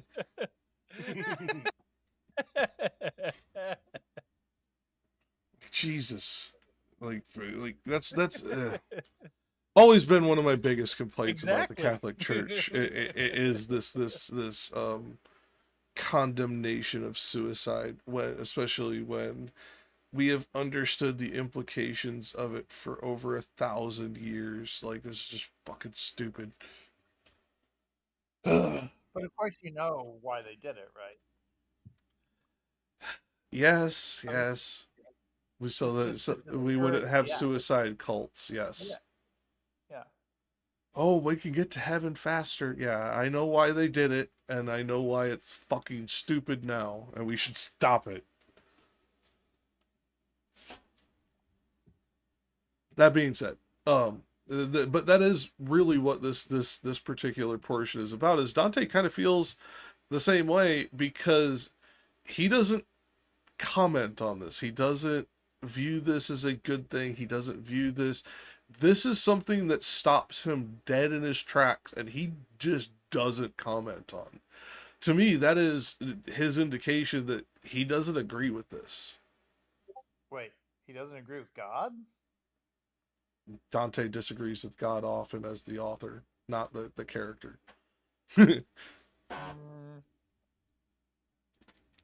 That's not the impression I get from him. I always think of him as, if God has a view within the context of the image, then that's also Dante, the author's view, in my opinion. In other words, he's, obviously he wants to align himself with God. Now, the character might not understand God's will initially, but that he comes to in the end, that sort of thing. But I've never had an indication that God is anything other than Dante's view of what is correct. Okay, let me rephrase that. Dante's interpretation of how the church views this act, he views it as wrong. as opposed to maybe you're right, and he doesn't view that as a contradiction with God because he views that this is a church dogmatism problem as opposed to a religious problem. Maybe you're right on that score. That he thinks that what landed him in hell isn't that he committed suicide, but that he believes the suicide makes him evil, and that's what lands him in hell. That's Maybe. at least a possible interpretation. Yeah, and I'm saying yours is equally possible. I'm just saying that to me, it could be a dogmatic disagreement as opposed to a deific disagreement, but I still think it is a disagreement. That could be. Because like you could be right, especially considering how he words certain things once we get into Purgatorio and Paradiso. You absolutely could be right. But I personally think this is still a disagreement, and if you are right, that would have to make this either a cultural, societal disagreement or a dogmatic disagreement. And I think both are equally powerful, in my opinion. And I think he probably also has the same incentive, which is for people not to commit suicide as a shortcut to heaven. Yeah, I mean, I don't disagree with that at all either, because that was a societal trope that had happened several times to multiple cults, and I'm using that term in the traditional sense, not the modern colloquial sense, in early like 3rd, 4th, 5th century Christendom. So I mean, makes sense.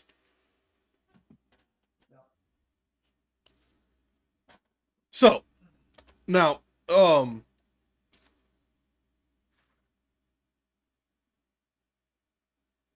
this is one of these things that, at least to me and to certain other commentators, like points to Dante's religious humanism, because it is the humanism that always brings him into conflict with the church. I said conflict with God, but maybe your interpretation is more accurate, and it's conflict with the church, not God. That in and of itself, like they point to his humanistic aspect of trying to make the world better, like as an instinct, even in his writings, and he does this in De Monarchia as well.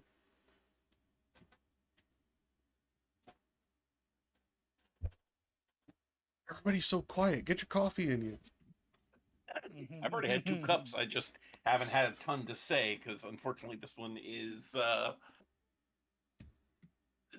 going over a lot of history that I just don't know. Ah, okay, fair enough. Well, we will pick up from there then, because it does move on from this point into more stuff that you will know that's outside of the history and gets more into the legend. There it is. Okay. So the history aside, like this, at least at the very least, I would say this has to be social commentary on, be more pitying, more understanding, more human to those who have committed suicide. And I would take that from in the late 1290s, partially when he would have been writing some of this, and at the very, if not writing it, at least the life experience that would have done this. After the war with the Ghibellines, there were a mass of soldier suicides, basically what we would now call PTSD suicide, PTSD induced suicide. And maybe that's him trying to say, maybe show them a little bit more pity than resentment. Yeah. I mean that would make sense, because the things that can drive people to suicide are, like you said, the church seemed to view suicide as a sort of shortcut to heaven, whereas suicide is, I feel, probably more often a way to try and end suffering. Mm-hmm. Well, I have a very Eastern view when it comes to that particular act. So like I'm very different on this from most people in the first place. At least in this part of the world. Um, that being said, this is goes to that history that I was talking about with Rich. There were certain cults in the third like early Christendom, around the time of St. Augustine, that were essentially suicide cults. And the one of the tests of their faith is they would do things like drink poisons. We see reminiscence of this practice living even to this day with the snake handlers. Mm. Well, and then you have, what is it, the Jim Jones? Well, Oh, that's the actual like modern colloquial cult aspect that I was avoiding. These were actually like recognized cults of the church, like in the traditional sense of the word. Like, you know, like we have the cult of Mary, we have the cult of Jesus. Those are two cults that exist to this day. Yeah, that is something that is dramatically different than the modern colloquial usage of the word cult, which implies highly nefarious intent by a charismatic individual leader. Yeah. So there's a difference between the word, which is why. But you're right. That is essentially the reductio ad absurdum in action of this behavior. and now I have the song "Cult of Dionysus" playing in my head. You're welcome. At least it's a good song. It is a good song. Despy, if you want to pick up, we're on line 79. Top of the Line screen. 79. Okay. Just 79 is okay. Waited a while. Waited a while, and then, since he is silent, the poet said to me, "Lose not the time, but speak and question him, if more may please thee." Whence I to him, "Do thou again inquire concerning what thou thinkest will satisfy me? For I cannot, such pity is in my heart." Therefore he recommenced, "So may the man do for thee freely what thy speech implores. Spirit Incarcerate. is that incarcerate? Okay. Incarcerate, again be pleased to tell us in what way the soul is bound within these knots, and tell us, if thou canst, if any from such members air is freed. Wow. Then Oh, blew the trunk amain, and afterwards the wind was into such a voice converted. With brevity shall be replied to you. When the exasperated soul abandons the body whence it rent itself away, Minos cosigns it to the seventh abyss. there we go. Okay, so now we're getting Wait, back into is this talking about Minos. King Minos of? Yes. Yes, it is. Okay, I was not expecting him to come up. All kinds of fun people start to come up now. Yeah. So, beyond Longfellow again giving Despy an aneurysm, what I get from this particular section is this is Dante, the character, saying, "I cannot find this pity." And the spirit again saying, "Yeah, don't do it, do it because I'm incarcerated. Do it because it's the right thing to do, not because of pity." Is essentially what this is the modern interpretation between these two individuated characters.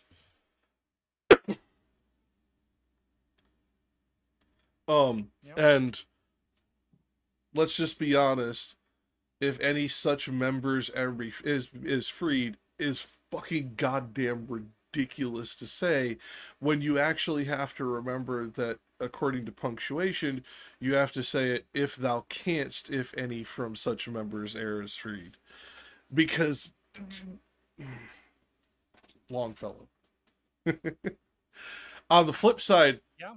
look at Sayers. It's not any better.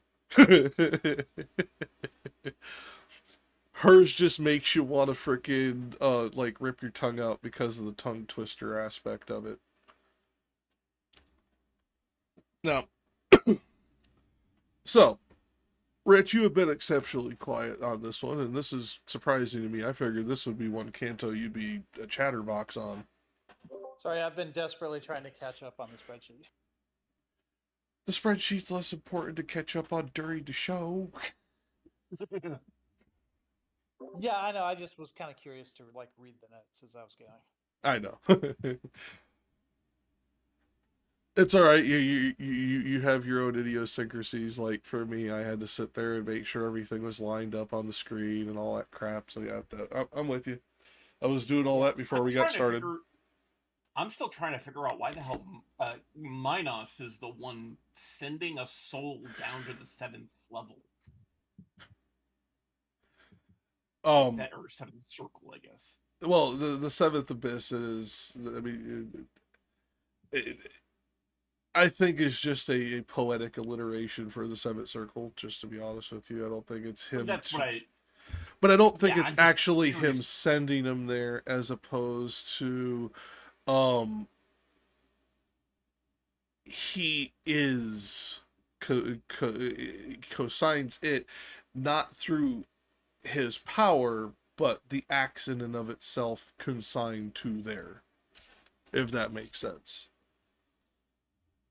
It's not Minos consigning something to the 7th, it is Minos consigning Minos to the 7th. Is how I read it, anyways. Is basically blaming Minos for Minos's fate. But, Minos is in hell. No, that much I get. But did Minos kill himself? Yes. Okay.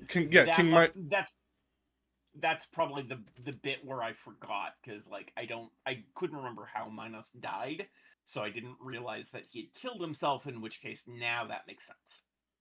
I forget if it was poison or a dagger, but yeah, he took himself out. Also, what's the so on the topography, there are 3 rings within Circle 7.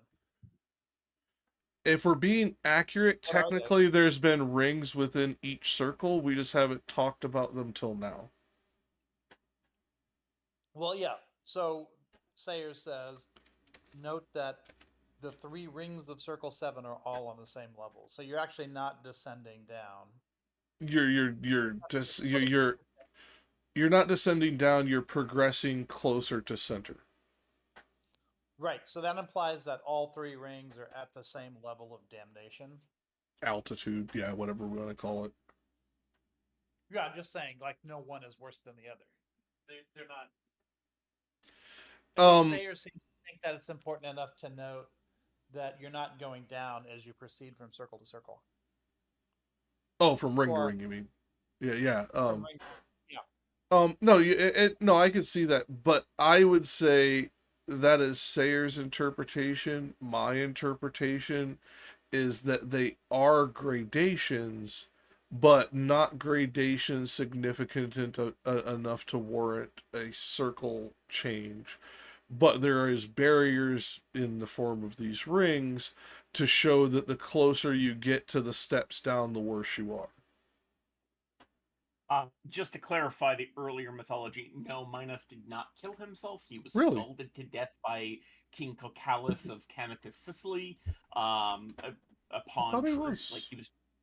he was trying to find Daedalus, and so he ended up getting killed by boiling, basically. However, after his death, Minos became a judge of the dead in Hades, together with his half-brother Achaeus and his full brother Rhadamanthus. Rhadamanthus judged the souls of Asians, Achaeus judged Europeans, and Minos had the deciding vote. So he's a judge here, too. Yeah, so in this case, the mythology actually does back up the fact that Minos would have been consigning, in this case, a soul to the 7th abyss. I just had to look it up. And mine comes from the fact that they believe they may have found an actual King Minos with poison in the strontium portion of his bones. Gotcha. So, stuff that strontium, fucking Dante wouldn't even have known what the fuck that was. He wouldn't have known this. So, yours is correct. So, like, I'm pretty sure the person after whom strontium was named wouldn't be born for several hundred years. Yeah. No. But Virgil knew, and he came down from heaven and spoke to the actual historical Dante and told him. Damn it, Rich. Well, no, I mean, but the judge in hell is more accurate, especially with the reading. But it is, funnily enough, would be accurate today with the archaeological evidence that they think they have found. It's not confirmed yet that this is a King Minos. It is a king buried in fucking a watery grave off of the coast of Crete. But okay, so now, that being said, we are getting into the mythology again, and as you just brought up, Minos was a judge in the elder mythology that this is being torn from and reinterpreted into Christian mythology.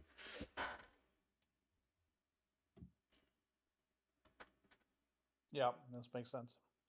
Mm-hmm. I mean, as we learn more historically and archaeologically, we can discover that just about every religion is based on the elder mythology of the religions that preceded it in the same region. At least in some capacity, especially within the folklore that has proceeded from it. Now, that being said,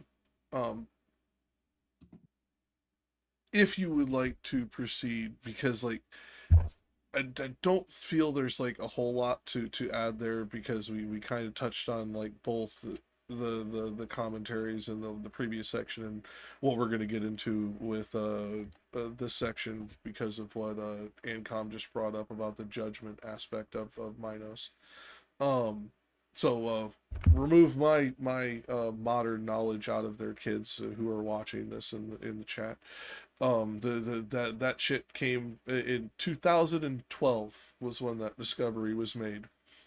I think it's a little outside Dante's wheelhouse. So we haven't gotten this far yet, but I'm not here much longer, so I'm gonna just point out that at some point,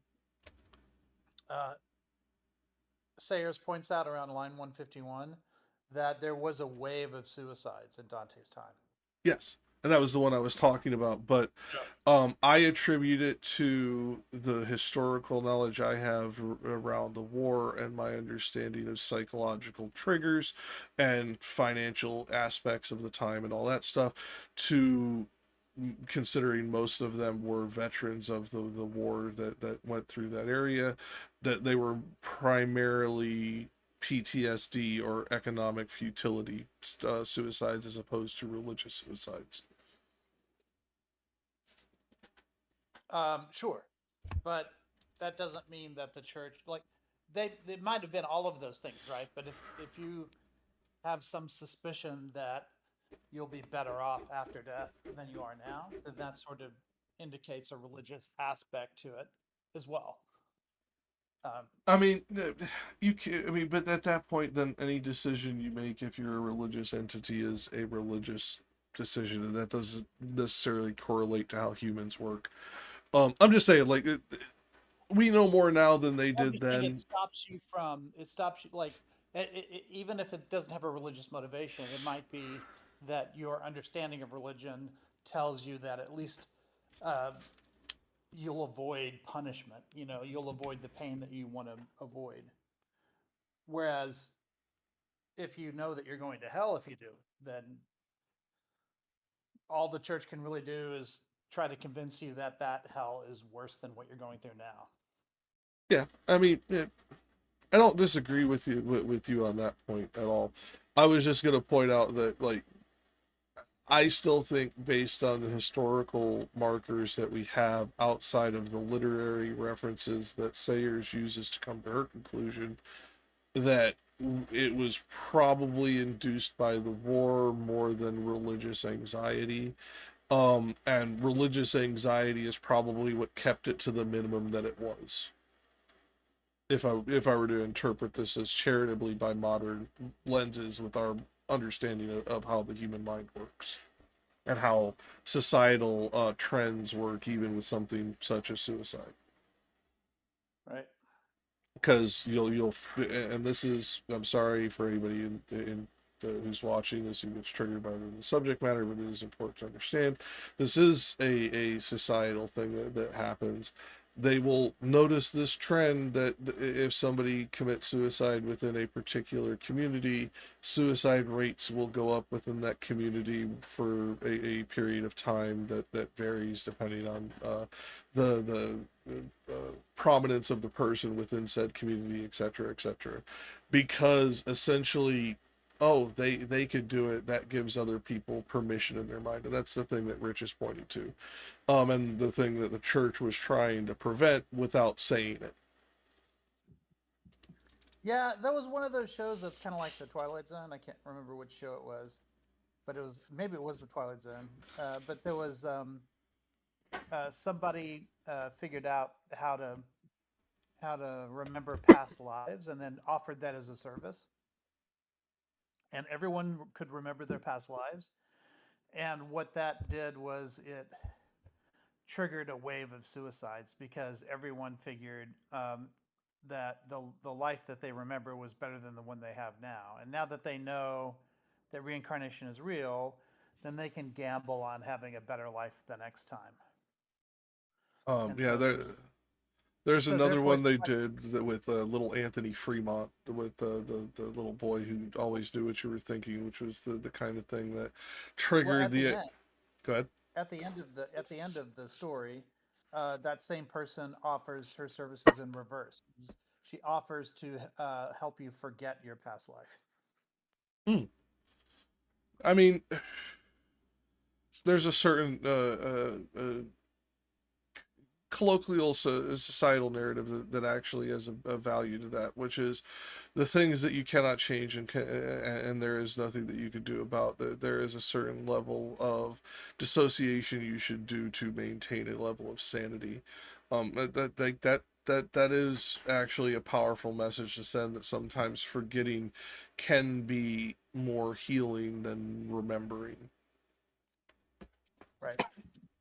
So I mean, and they do the true horror side with the Anthony Fremont episode, where you're essentially stuck in a house with a kid who can know everything that you're thinking, every thought that goes through your head he knows, so you're not even allowed to think bad thoughts about Anthony, or he wishes you out of existence. Right. Same kind of thing of this is you have to remember all of the horrors in a way that prevent you from ever forgetting them, but ever uttering them even out loud in your mind.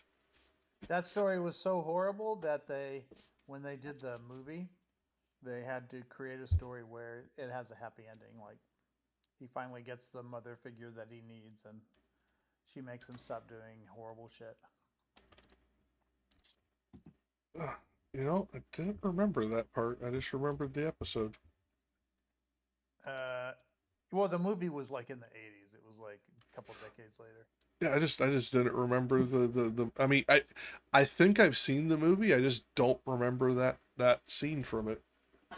Somebody finally told him no, and he responds positively to it. And at the end of the episode, they're driving down a road, and all of the desert turns into greenery as they drive by.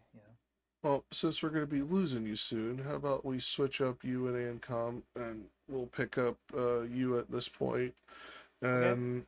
read to, we're at 97, and go to, let's see, what's this? Looks like 117. Okay, but I just want to say we need to kidnap our friend from Australia and force him to do all of these for us. Well, I mean, don't get me wrong. His reading is far superior, but with him having to work in the morning, and that morning being only a couple hours after we get done Yeah, streaming, that's I why understand it. that's why we need to kidnap him. No, what I said to him is, when he gets a consistent schedule, he's gonna get with me, and just certain times we may do this on something other than a Saturday so that we can accommodate him. Or even if he could just read the thing and we could cut pieces out of it and just play them on stream. Oh no, I'm not gonna exploit him like that, but I want him here because the presence of his company and the insights that he might get in the moment are the benefit. Those are all good too. All right, you ready? 97.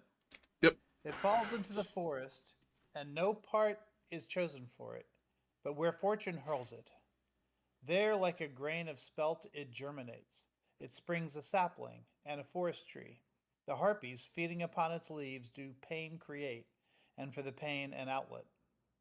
Like others, for our spoils shall we return, but not that any one man may them revest.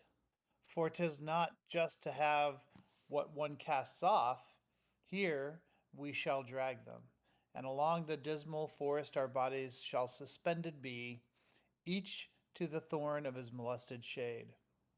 We were attentive still unto the trunk, thinking that more it yet might wish to tell us, when by a tumult we were overtaken.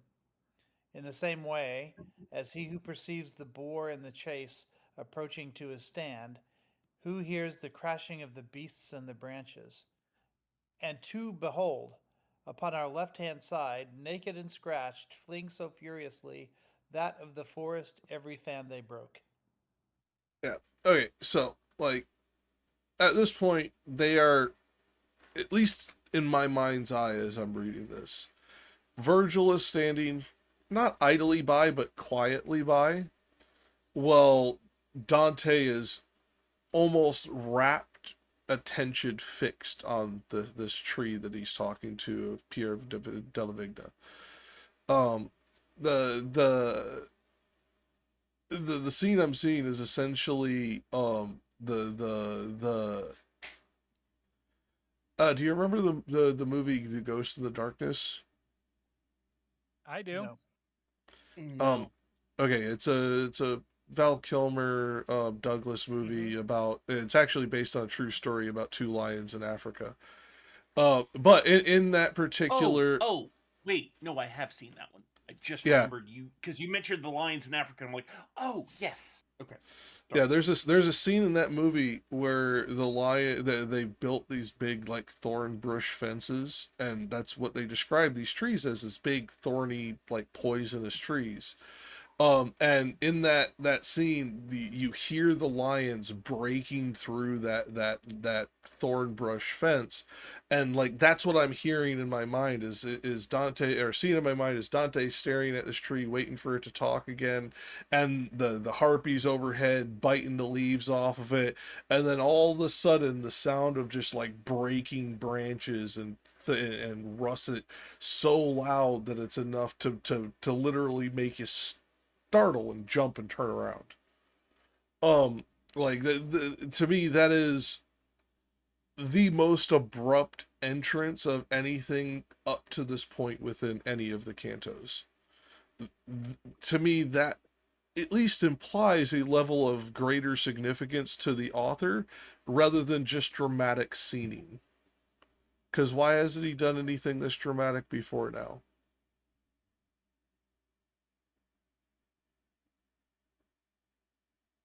Yeah, everything else been I, thoughtful. You know what I mean? yeah. Well, I mean that it could be just one of those things like he's been using basically like thoughtful imagery, if you want to call it that, and then now he's like trying to tell you, hey, we're still in hell, like trying Well, to bring this you back to like the circumstance of being in hell. Well, this is reminiscent to me of one of the very first scenes where Dante is surrounded by beasts until Virgil comes to No, he's not rescue him. surrounded. That's a mild misinterpretation that they do in like most of the like visual representations of this in games and movies and stuff. He's not surrounded. Each path is blocked. So essentially, think of it like in a video game. Like you're trying to go down this path and there's this creature. You're trying to go down this path and there's this creature. You're trying to go down this path and there's this creature. He's technically safe on that beach. The creatures won't get to him. He is not surrounded. He just can't progress any further without confronting one of them. And he is choosing before Virgil shows up to try and confront the wolf because the wolf looks the most meager and therefore he thinks the easiest to get by.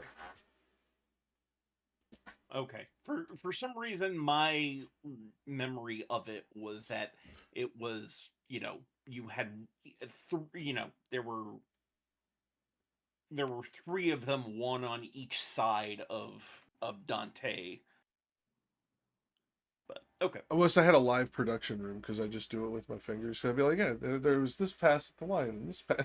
Like Dante was in the green little safe zone down here, but he just couldn't go any further. Better game reference. He was at a universal checkpoint. Now that being said, this scene, the crashing coming through here, the dramaticism is part of it. Don't get me wrong. I'm sure that was not unintentionally done either. But Dante doesn't ever do anything mindlessly. You can notice this in all his writing. Go on, Rich. On 102, do pain create, and for the pain an outlet. Sayers translates that a vent to agony, which I really like that way of putting it. But in her note, she says that basically these saplings, they don't have mouths, so they can't wail or talk or anything until they've been ripped apart, and that creates a hole into the sapling, which allows them to scream out their pain. Mm-hmm. And so that's I think that was interesting, is that because in death you are kind of silent, right? Like we can, when somebody kills themselves, often you're left with the question, well, why did they do it? And you'll never get an answer because they can't, death. No, and it is why I think as time progresses, I'd say most significantly after about the 7th or 8th century, we notice that when people commit suicides, especially within the the world of Christendom, they leave notes, and that progresses all the way to this day.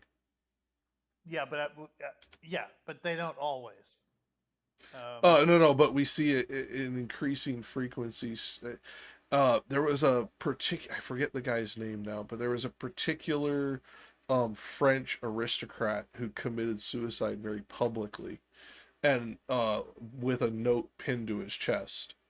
And after that, it became far more frequent in the Western world for suicides to leave notes than it had ever been historically before then. And we are still on an upward trend of how frequently those notes or some kind of message is left into modern times. I mean, obviously it goes up and down a little bit, but that graph would be still ever increasing slope. And I think the other thing to note is that the dead are embodied, but the way Dante puts it, they get their bodies back just like everybody else, because that's what Catholics believe, is that you will get your body back. But in their case, their bodies don't belong to them. And the Sayers points out that this is because once you rob something of yourself, you cease to have the moral right of ownership to it. And so they were, they robbed themselves of their own embodiment. Very Aquanine of her. Yeah. Well, of him. I mean, that's her interpretation of what Dante said, saying I don't necessarily know what her view of it is. But Well, isn't our interpretation always at a certain level autobiographical? I mean, it might be, but I mean, you can interpret something into what you're reading and then disagree with disagree with it. You can, Well, in fact, quite often, I'll interpret something that I disagree with. like Right? my You're thing like, is "Oh, is damn, that I really like disagree with Shakespeare here," but I'm still and interpreting what Shakespeare said it. I'm Go trying ahead, to. I Rich. was going to say that I was going to agree with Rich on this. It's just that I think it's more along the lines of like the view with Catholics is that the body is like the body itself is the gift from God, and if you were committing suicide, you are going against God's wishes. So therefore, you're squandering your own gift. Yeah, you're rejecting your gift. Yeah. Yeah. Right. Yeah, I mean that's why I said very Aquinine, because Augustinian thought on this was less of a gift, more of a responsibility. But Well, I mean, it can be both.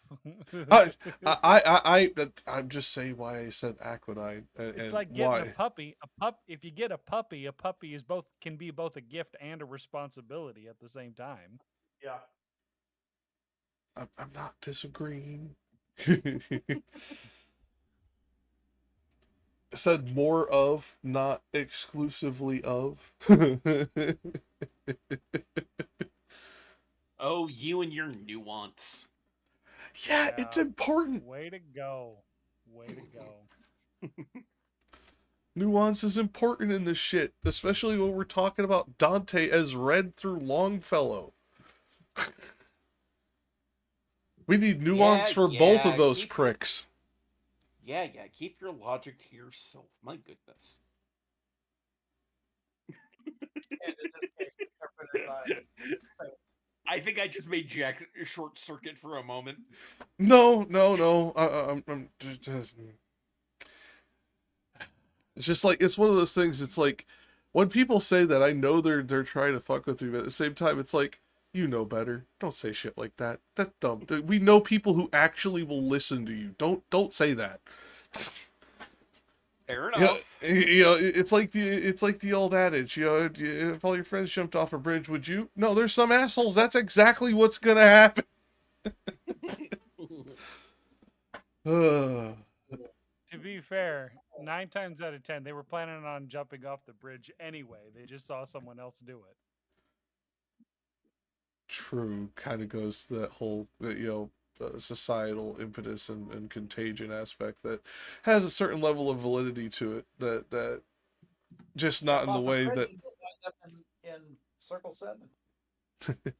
Well, see, here's the thing. Any of the times I jumped off of a cliff or building, I had options for how to get down beyond just splat. Splat would have been the fuck up, not the intent, so I don't think that would have counted. Oh, by the way, Pierre, who's the the one who Frederick's console, yeah. Right. Yeah. Another thing that Sayers notes is Dante must think that he was innocent of the charge because he's in this level of hell and not in the realm of traitors. Yes, even in the 13th and 14th century, it was known before Frederick's death that della Vigna was innocent of the crime. There you go. But it was too late at that point. It makes it even more tragic. When you factor in it was found 10 years or something like that later, 10 years in a not even medieval prison. Yeah, I don't know what the life expectancy was in those prisons, but I don't think it was great. Wait, what do you mean not medieval? Technically predates it a little. That's all. Really? Yeah. When did the Middle Ages start? I think it's the 13. No, or postdates it, not predates it. My mistake. Goes from the 800s till to the 1250s.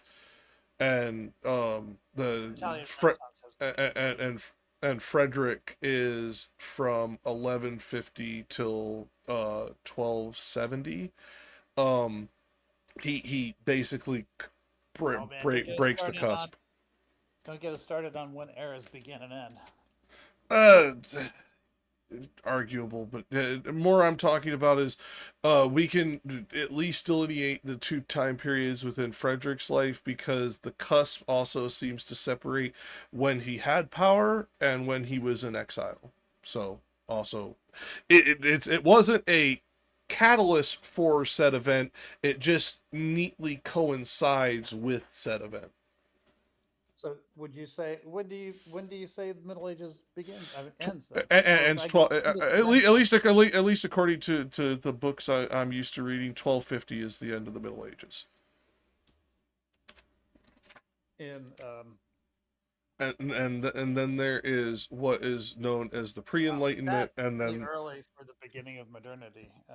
no, because there's a gotta remember, historians like to put little boxes around shit. There's the pre-enlightenment, then there's the enlightenment. You gotta historians, just like biologists, they're putting boxes around shit. Sometimes the boxes are right, sometimes the boxes are wrong.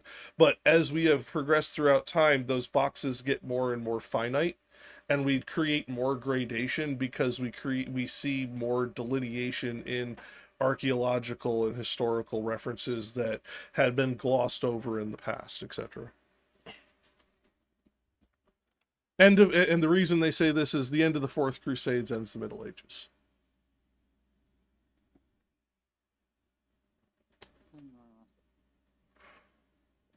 Okay, I'm going to table that one. Yeah, and this is historians. Take it. We're not. We then have to argue over this with You're with theologians and all the other shit. We don't really need to get into it that much, but at least in my mind, he postdates it, because when he is primarily within power is after the Crusades, not before.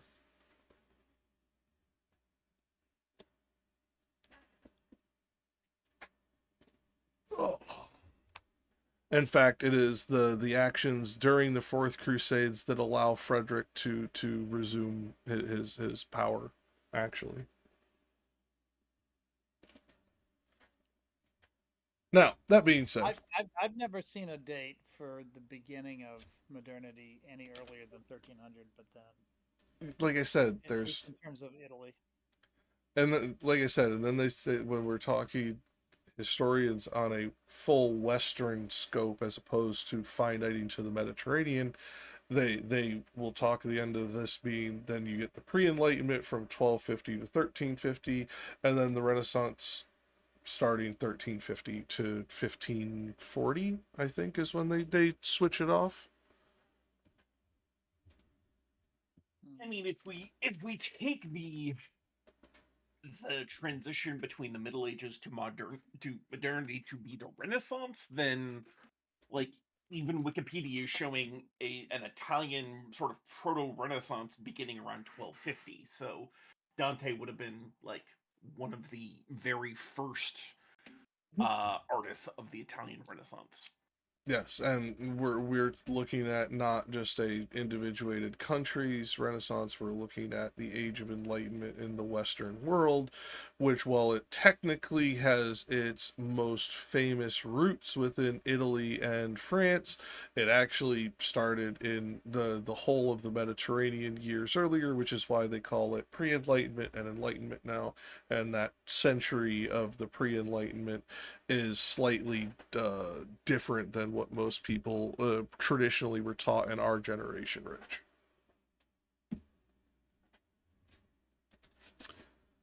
All right, I'm going to table that one because I have to walk out the door. But Yep. I'm going to listen to my car for the next 20 minutes or so at any rate. No, you're good. Thank you for being here. See you next week, if not before. See you later. Okay, Take care. so we got his last reading out, thankfully, before he left.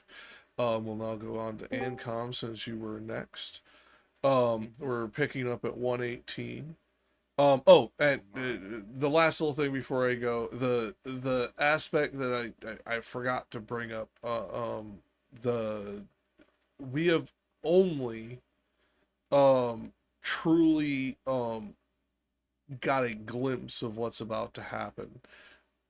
But what is at least implied is that these people are not only fleeing, but they're fleeing in terror through these thorny bushes.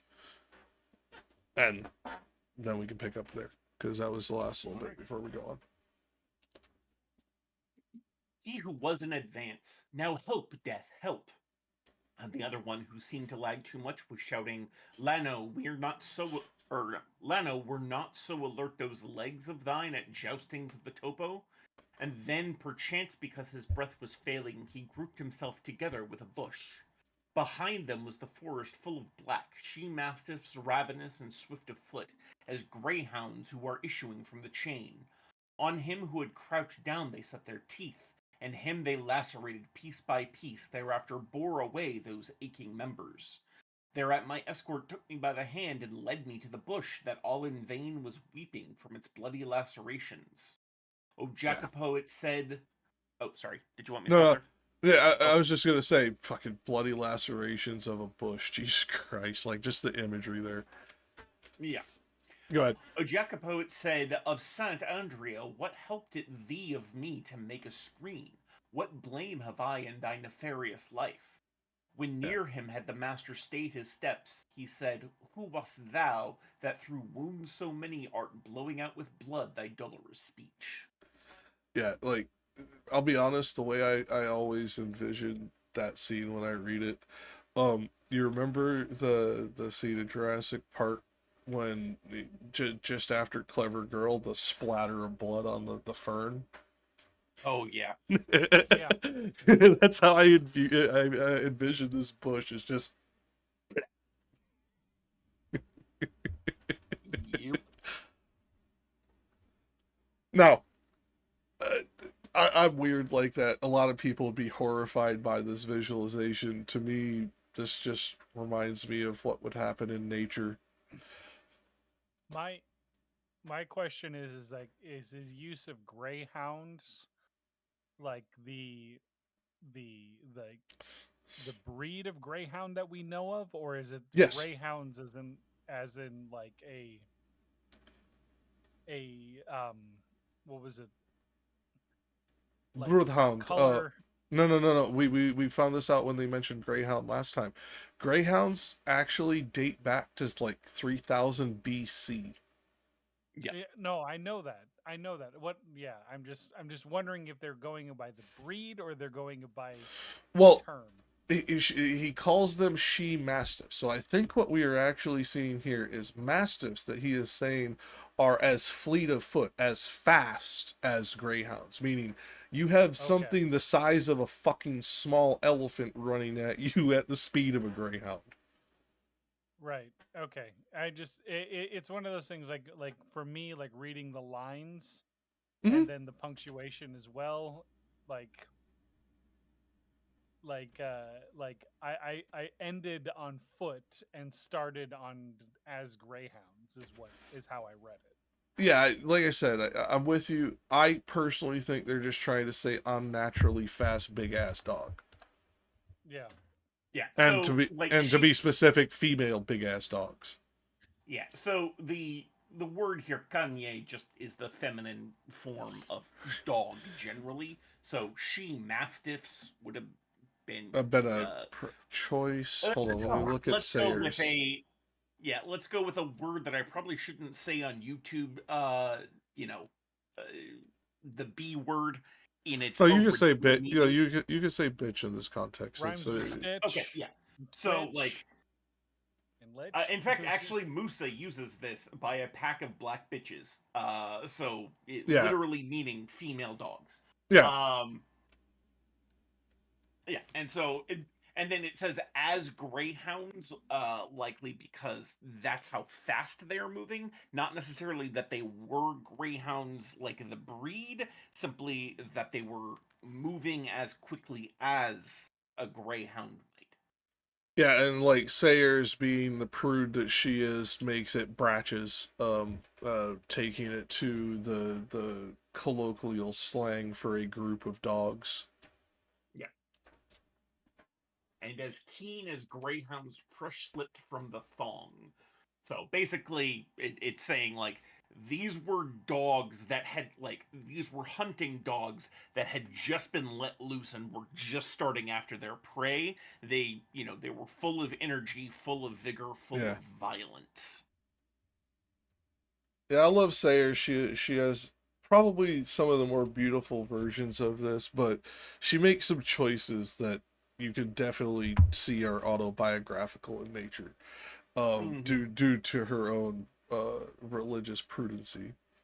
I mean, yeah, she was probably in her what 50s or 60s when she was writing this in the Oh, 1950s.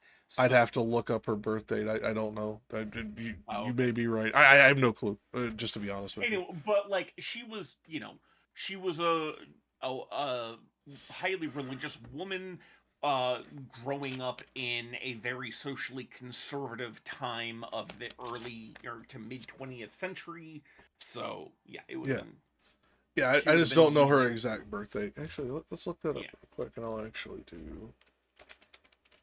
I'm looking that up now. Yeah, I'm doing it on stream. So, Okay, so she was 1893 to born 1957. So yeah. Yeah. So born in 93. So, yeah, she died at the age of 64. And her translation was in the 1940s. Yep. She is. Oh, yeah. She is 5 years older than my grandfather was. Yeah. My So father was born in she was doing this 1898. from her. Yeah, she was doing this work from her late 40s through the end of her life. Yeah. So, Okay. Yeah. Like I said, there's just certain choices she makes that, while it is more beautiful, I think it detracts from the original intent by Dante to be salacious, and I think that diminishes it slightly, not dramatically, but slightly. Whereas I think Longfellow, being the let's put it mildly, miscreant that he was, he kept the salacious in there. oh, I didn't realize. For some reason, I thought Sayers was American. Turns out she was actually English. I think she spent a lot of time in America. I didn't think she was born here though. I no, yeah, she was born and died in England. So, Yeah, but I think she spent a lot of time here, didn't she? Well, Rich is in the car, so he can't answer. But I think she spent a lot of time actually up by you, Ancom. I think she was up in New England. that would make a lot of sense.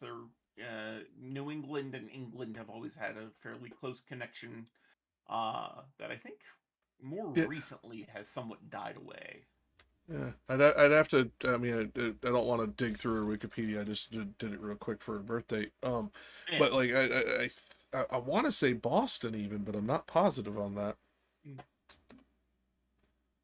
Either that, or maybe there's just she was there for a time, because I remember her writing a news article, or a news article being written about her in the Boston Gazette, I think.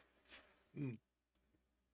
I'll remember later, or I'll look it up later. One of the two. Yeah. Either way. That being said, yeah, like she makes certain choices, whereas I think Longfellow, being the womanizing, drinking, miscreant that he was in his indiscriminate youth, understood that salaciousness needed to be there to have the impact that Dante was meant to have.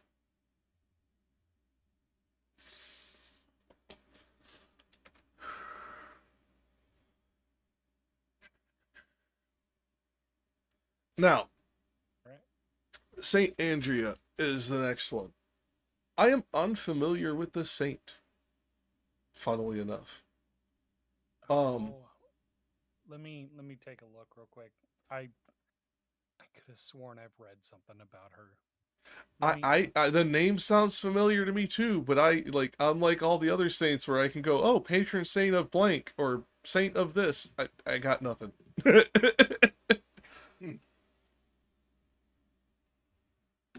Like, I can tell you the fucking the miracles of Saint Kevin, but I can't tell you anything about Saint Andrea.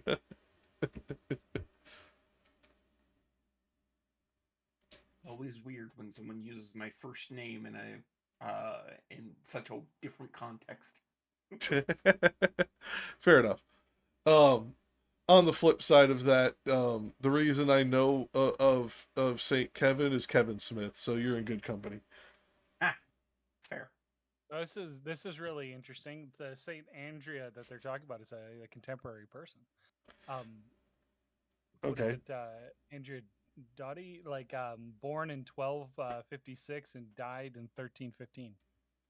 Yeah. Okay. Yeah, I know nothing about her. Him. Oh, It's a him. guy. Oh, okay. Again, this shows you how little I knew. I was like, the name sounds familiar. Like, maybe I've seen like a Saint Andrea's, like, cathedral or some shit. But I had no fucking clue. Trying to figure out many visions were Is he a patron saint of anything? I'm looking for like all saints basically are patron saint of something. Oh no, we got hundreds of these motherfuckers. Not all of them get patronage. Trust me. I mean, like you got Saint Blaise, who's the saint that's for anything dealing with your throat. So if you have throat pain, you pray to Saint Blaise, and they literally put 2 candles and an X on your throat. And have a prayer for Saint Blaise, especially if you're sick or whatnot, that they do with that. So like these patron saint of something, but I'm gonna look and see. Unusual to be canonized so fast is the only thing that Rich just said. I'm guessing he must have just got to the parking lot. Yeah, I mean, let's put it this way. Well, wait a second. Then this couldn't be the correct person, because it said that this saint was canonized in 1806.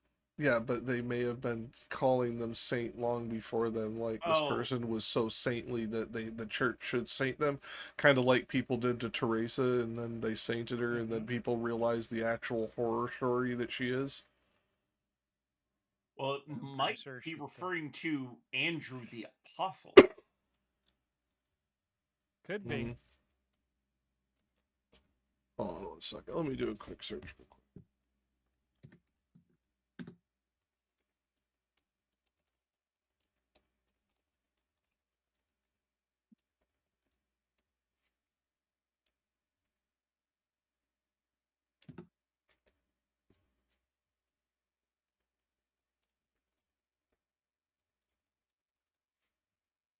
Okay, let's go to Chiardi.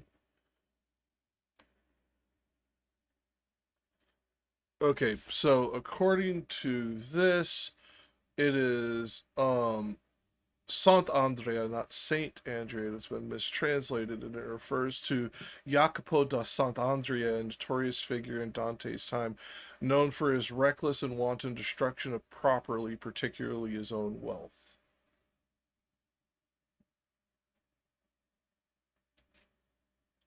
Here, I'll copy and paste the name for you. Inside chat. Yeah, Sayer's commentary also mentions the second is a Paduan, Giacomo di Sant'Andrea, who, not content with such pranks as playing ducks and drakes with gold pieces on the lagoon at Venice, had a pleasant way of burning down his own and other people's houses for the fun of it. Yeah, there you go. So, not a saint at all. Okay. Yeah, so this is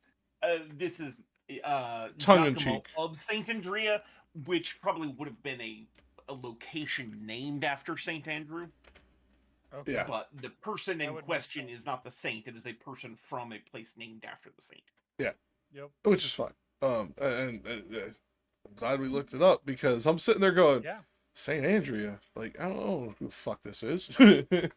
Now we know. Yeah, Santo Andrea, which is, I don't know why Longfellow, Musa, and Sayers all preserve Sant'Andrea, except for that just was the name of the person. But yeah, it's Saint Andrew would have been the a proper translation, but because it's the name of a location as part of the person's title. No, that's his surname. So they literally cut out the portion of his surname being Italian of da. The of. They include it as of. They translate the of, but kept it in the Italian for the name of the place. It's stupid.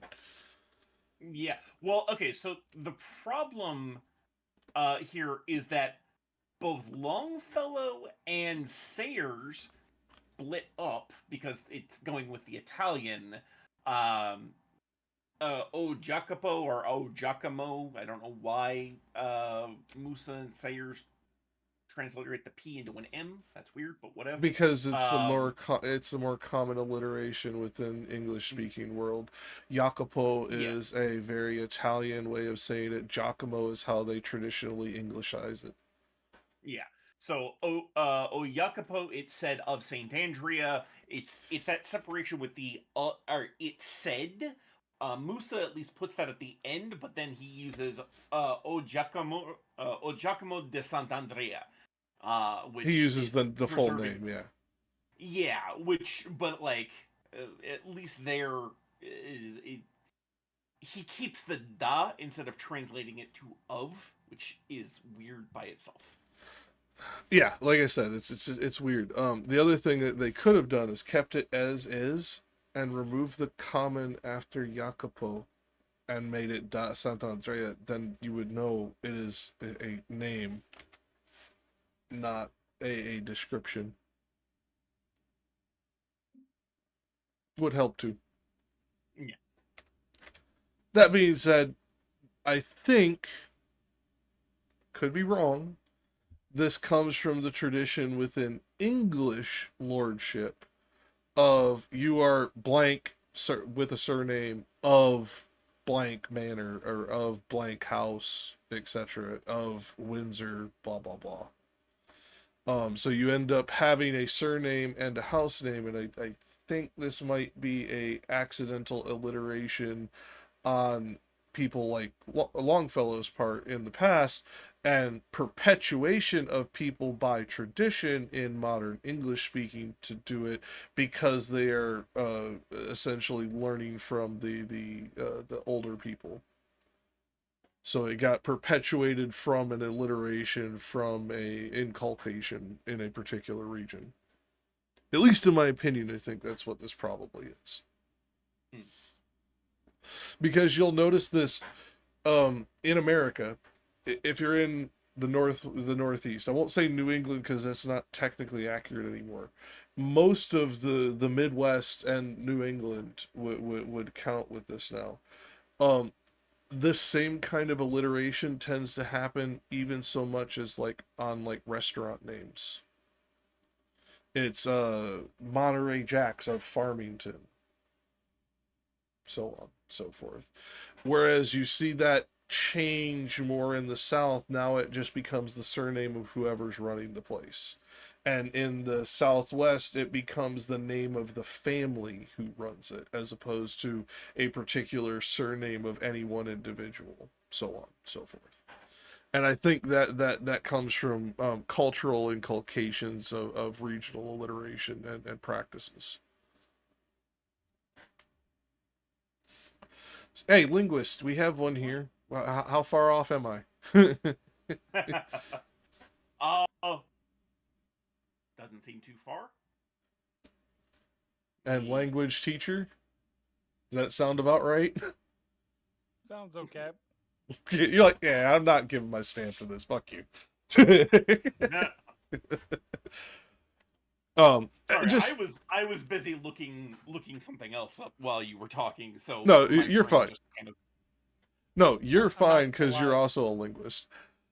I looked over on the Sayers translation, and where it says they seized the skulker, I read that as the shulker.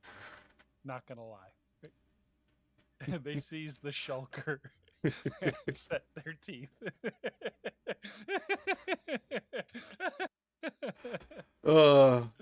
That's good.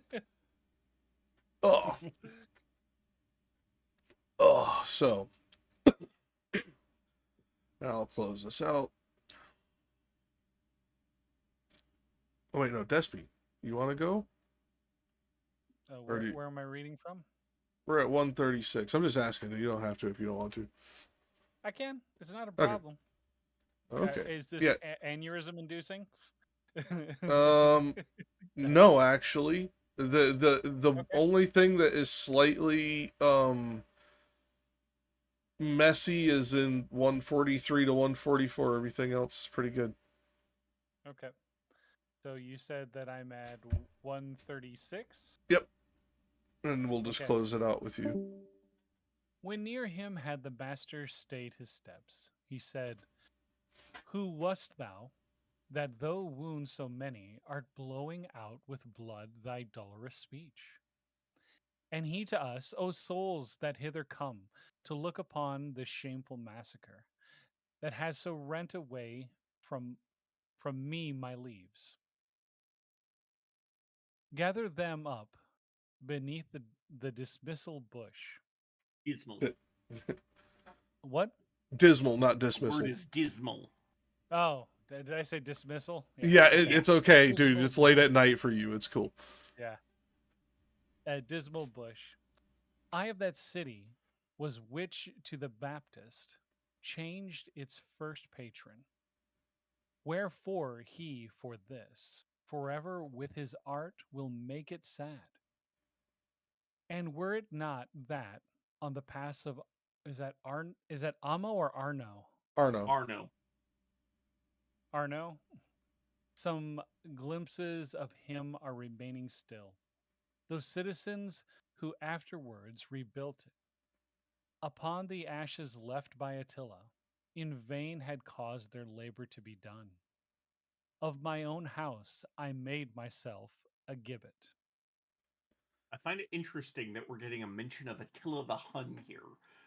Just you don't think about the fact that these. Oh, come on. We all know about Saint Attila, okay?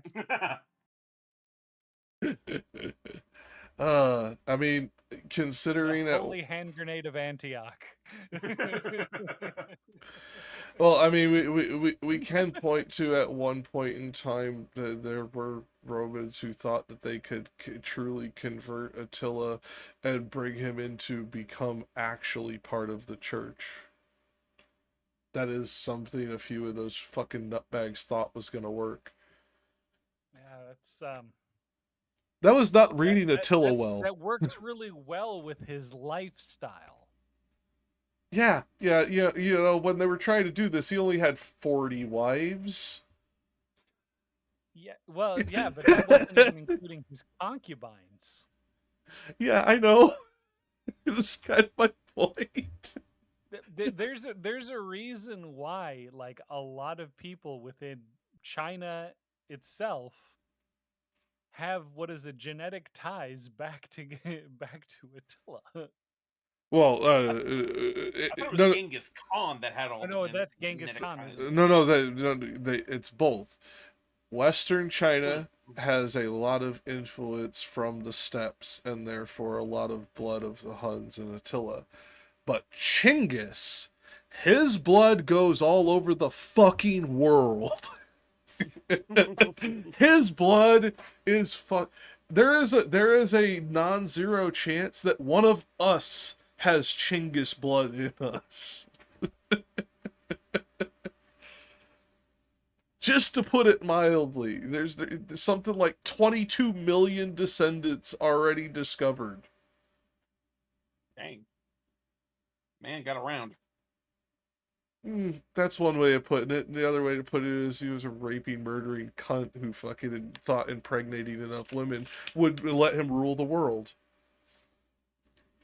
got around, raped a bunch of people to rule the world. What's the difference, really? In Chinggis's time, not much. In modern times, a lot. Fair. Now, that being said, it's one of those things. I have a lot of respect for like the history and culture around that, but like we know better now. That was bad shit he did. It was like in the time period, he was actually better than what came before him. Which is saying something about what came before him.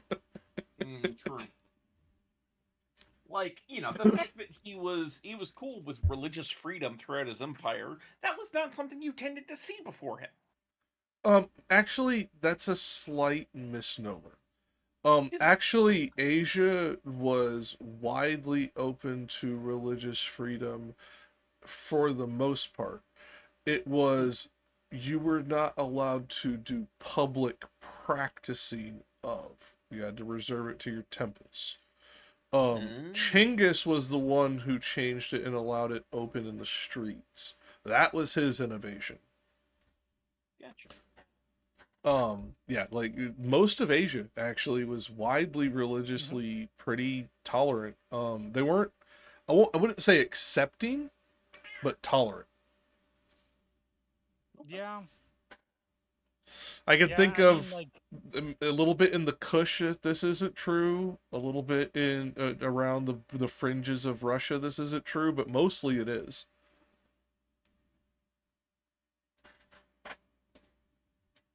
yeah, Funnily like, enough, most religions, especially when it comes to like Japan, because I know Japan is like, unless they're causing major problems to like the cultural atmosphere, they don't have a problem with it. the reason that so many religions were cast out of Japan had nothing to do with their religion. It had to do with they killed all foreigners that landed on the shore. Slightly different reasoning, same result. Well, For a time. That was the Sakoku period. Yeah. That was the period in which the religious people that had shown up had basically tried to screw over Japan.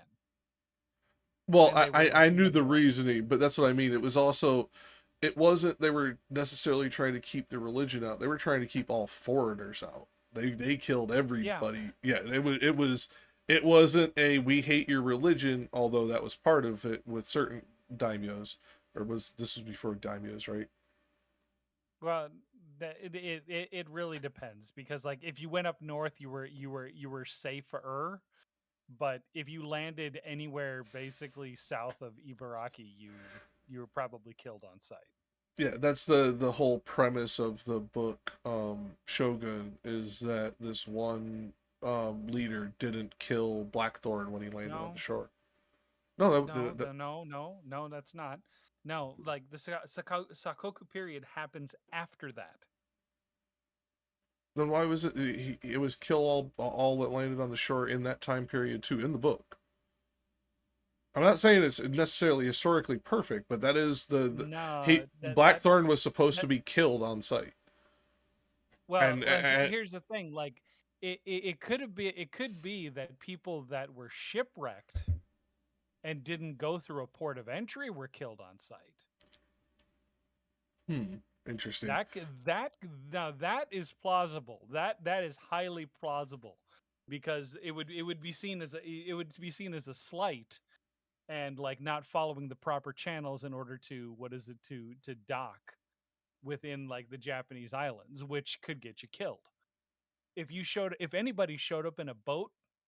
No, you know the history better, and we're talking about a fictional novel. To get into a port, if you just showed up, yeah, you'd probably die. Everybody would probably die on that boat. Okay, well, I will still stick with my premise that it is the premise of the book. It's just not historically accurate.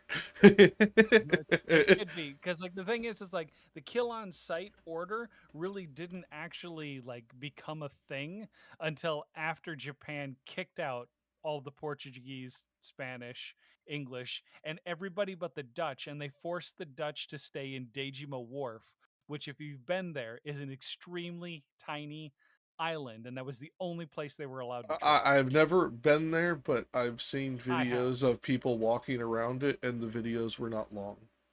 Let's just put I it know. that way. Trust me, I know. I've been there. I have pictures of it. Yeah, I have not personally been there, but I've seen videos, and it was like 15, 20 minutes of walking, and they were back to where they started. Yep, pretty much. So like but the thing is that the kill on sight order didn't actually come in until the Sakoku period, which technically takes place directly after Shogun like not directly after it ends, but another about 30 to 50 years after it ends. Yeah. Well, so like I said, slightly inaccurate on Clavel's part, but that is the premise of, like, because I forget the guy's name now, but the guy who protects him actually takes a social hit for not killing him. Yeah. Like, that's part of the storyline, is that basically this guy, the only reason this guy isn't killed for not killing him is how important he was, but he still took a social hit. Yeah. So, yeah, but novel versus reality is immaterial at this point. But it is the premise of the book. Go ahead. The other thing is to keep in mind is that the ship that was coming in was an English ship, and it was supposedly the first English ship to make it to Japan. With the Jesuits already being there and the Spanish and Portuguese all already being there, they could have had a quote unquote kill order on all non-Portuguese and Spanish and Dutch ships. Fair, and just something that wasn't properly articulated by Clavel, or wasn't known to Clavel that there was a difference. Right. Either way, I mean, Clavel, okay, for those in the audience who do not know, James Clavel, he writes highly autobiographical, although he wrote a lot of historical fiction. You can find where he starts becoming truly autobiographical in King Rat, because he fought during the wars and he was a POW, and like he actually lived in Southeast Asia on and off for a lot of his life. So this could be a slight misunderstanding by him, or a slight misinterpretation by whoever told him the history because of their own personal biases, considering he may have learned this while he was in a fucking POW camp. Yeah, I just know that there are particular areas of Japan in which if you were a foreign vessel, you could land and you would. No, I am trusting you. You know the history better. I am saying, I am now explaining why Clavel may have got it fucking wrong. Because he may have learned this while he was half starving to death in a fucking POW camp. Yeah. This isn't, and therefore whoever was telling him may have told him the less charitable version of the story. Right. Now, that being said, it's still an interesting point, because again, I think my point still stands. It wasn't a "we hate your religion," it was "you're fucking up our government and our culture, go away." Well, it was more culture than anything, because one of the main sticking points was the fact that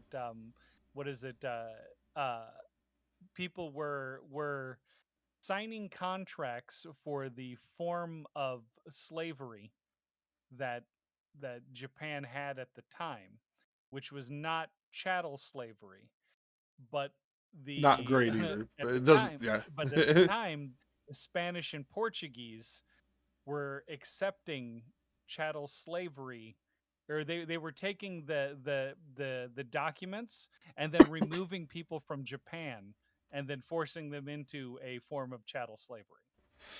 Yeah. I actually forgotten that part of history. Yeah. Because And it was actually outlawed by the church at the time. Like, the church had said that you're not allowed to do this, and people were still doing it anyway. And for those of you who end up watching this in the future, the interesting history that you will be looking up, and the term is blackbirders. one word, BIRD. The blackbirders is a term that was given to the ships in question um, by English privateers because the English outlawed slavery something like 60 years before the Portuguese did. Mm-hmm. So yeah, I completely forgot that connected to the Jesuits in Japan. Yep. Yep, and that was one of the things that was a huge sticking point. The other thing was is that Christianity brought the idea of like marrying anybody in any caste system. That was the other thing that really just messed with the entire cultural system there. Well, So you okay, couldn't have you know, somebody you're named pointing to the culture that, again, I'm going to defer to you because you know the history better than I do. I had thought the sticking point was their interfering with the shogunate and the bukufu, the priesthood. Um, I had thought that was the actual like primary sticking point. If it was culture, we need to rework the most of it history was books. cultural. Like the thing was is that like the way you passed generational wealth and the way you passed wealth in Japan was basically through family lines. So like families would already have agreements, like people that were of high status would already have agreements that so and so what is it will marry so and so because of where the wealth and where like the family line and where Some all. people were fucking betrothed before they were fucking born. Yeah, I know. Exactly, exactly. That like, but the thing is that when you bring Christianity into this, this means that people that whether they were untouchables, which are called the Barakamine, or they were of the samurai class, that Christianity allowed them to get married, and because what is it? Christianity brought in the idea of like Christians wanting to marry other Christians to be a part of have a Christian family. This what is it? Steps all over the the the cultural norm of passing what is it like land generational wealth and alliances between families, which is a big no-no in Japan. No, like I said, I'm going to defer to you. You know the history better, but we need to rework the history books because at least what I remember reading in most of the textbooks and stuff like that on this, it is very much pointed to the interference and very subtle interference, specifically with the priesthood, and then primary interference with the shogunate, um, uh, trying to get God, I don't. I'm going to say the wrong name the Tokugawa out and Yep. somebody else in. I forget who the other one in Mm-hmm. is, and I don't want to say the wrong name. But Yep. that basically when that got discovered, because that was a covert plot. When that got Mm-hmm. discovered, that was the brink, and it was the culture Yeah. was the thorn, the government was the you fucked up. Well, I Again, this is mean, what I remember from the history books. I'm deferring to you because you know their history better. right, right. But you also have to understand that this could have been one of those things where they it it depends on who's writing and how they're writing it, because this could be something where they're placing the blame on this, but it's actually this. No, I'm like I said, I'm going to defer to you because you live Yeah. in the country in question and therefore are going to have a more intimate connection to the history than a American written textbook on the subject. Yeah, I was watching. I was actually like, and this is about 4 or 5 months ago, I think. I think it was right before like the whole Shogun series was supposed to come out and whatnot, and Oh yeah, there was a they lot of actually shit that had came out before that dropped. Yeah, yeah. Yeah, but no, but I was watching an NHK special, and they were literally talking about the time period, like the Sakoku time period, and they said one of the major sticking points had to do with the the non-adherence to the like slavery clauses. interesting. Yeah, I mean, I had forgotten that part of Jesuit history, although I should have remembered it because I already connected it to a different part of slavery, just not to Japan as well.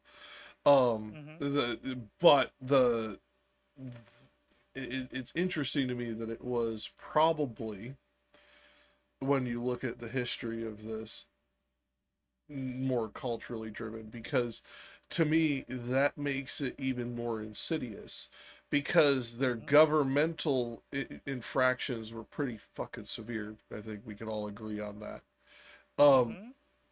What don't I know were they fucking with besides the things we've talked about thus far? Because, well, that's a big no-no, is the ones you brought up. That's not enough. They put up with that for almost a century before this. So, like, what else were they fucking with culturally? Yeah, no, what I'm saying is that, like, what is it? In the in the beginning, when Christianity first came to Japan, it didn't really like spread immediately when it first got to Japan. Yeah, it spread from those two or three isolated locations, and I think they said 60 years before it spread 100 miles, something like that in the books. Yeah, it was so it hadn't even gotten a foothold yet, like within the country before that time period. So we're talking about a time period in which it's starting to get a foothold in the country. And if you know about, like, traditionally, like Japan is like a Shinto country, but Buddhism did kind of take over. Well, it meshed with uh Shintoism in around the 600s. Around the Yeah, 600s and then is when you diversified have it. into various forms of other Buddhism in Japan around the 1100s and so on. And so, yeah, yeah. Right. But the thing is that, like, Buddhism wasn't like authoritarian in the sense of like how it like derived like who has control over the universe. Let's put it that way. Correct me if I'm wrong, because the way I was taught it was they were, but in the vizier style as opposed to the ruler style. They ruled through influence, not through action. Right. Okay. Right. But the thing is, but just making sure I was it's remembering correctly. I wasn't trying to detract.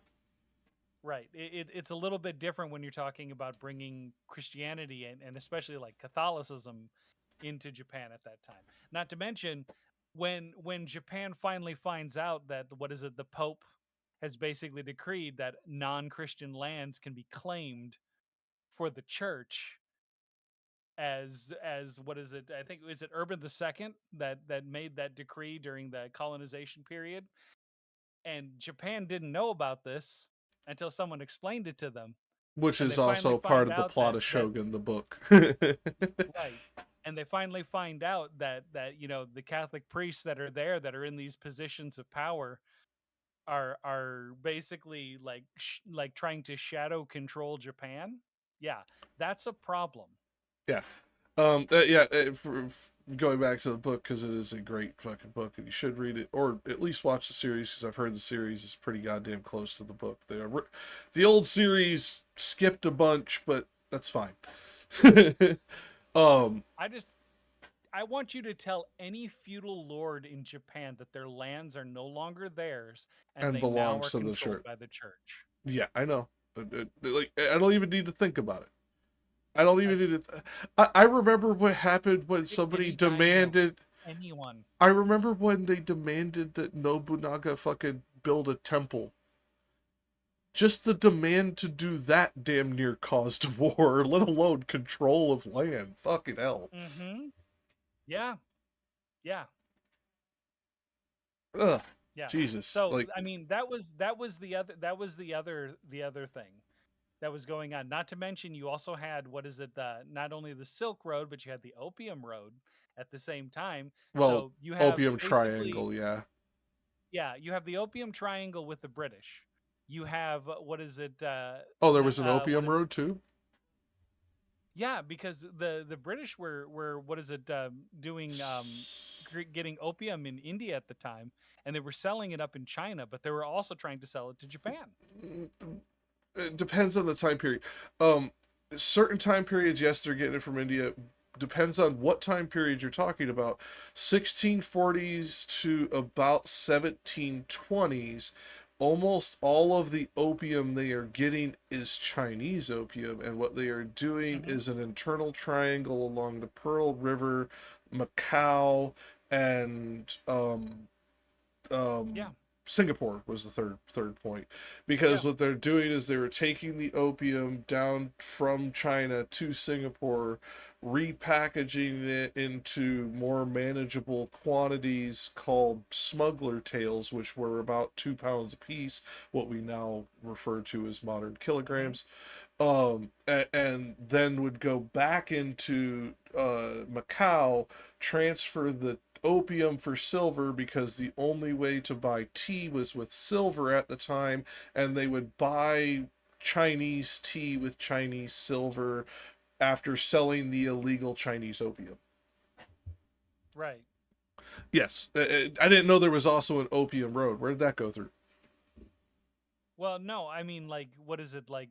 What is it? Bringing opium into Japan was also a thing, if I'm not mistaken. No, That, you're like, right. But you're talking about an opium road. That means this predates the opium triangle that I'm talking about. That's what I mean. Where did that come through? It wasn't the Silk Road, because opium was like widely policed and discouraged along the Silk Road.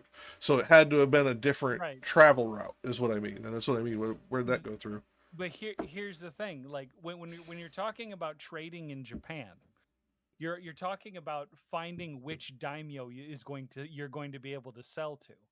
You've got ones that are loyal. You've got ones that are loyal to a point of where they can actually make money, and then you got ones that are are completely disloyal and are willing to buy what's ever given to them, like that you bring to them, because they know that they're Yeah, you're destroying talking about the You're talking about the Satsuma lords that felt that they were protected by the mountain range. Yeah.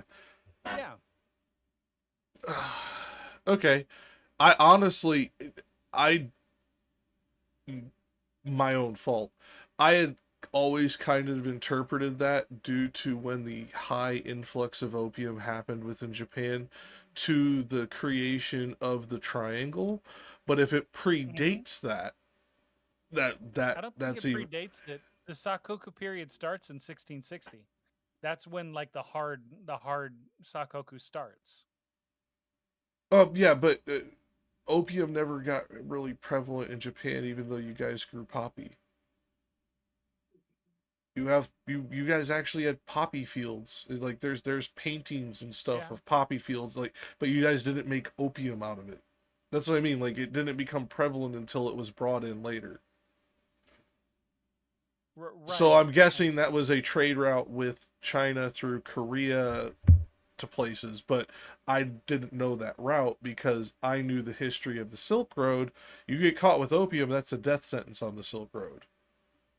Yeah.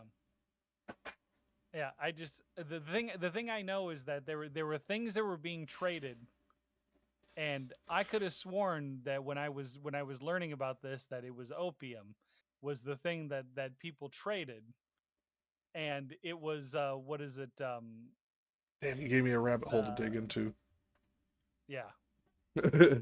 And I know that it was what is it the Spanish and Portuguese were getting in trouble with chattel slavery, and the English were getting in trouble for bringing in illicit goods. Yes.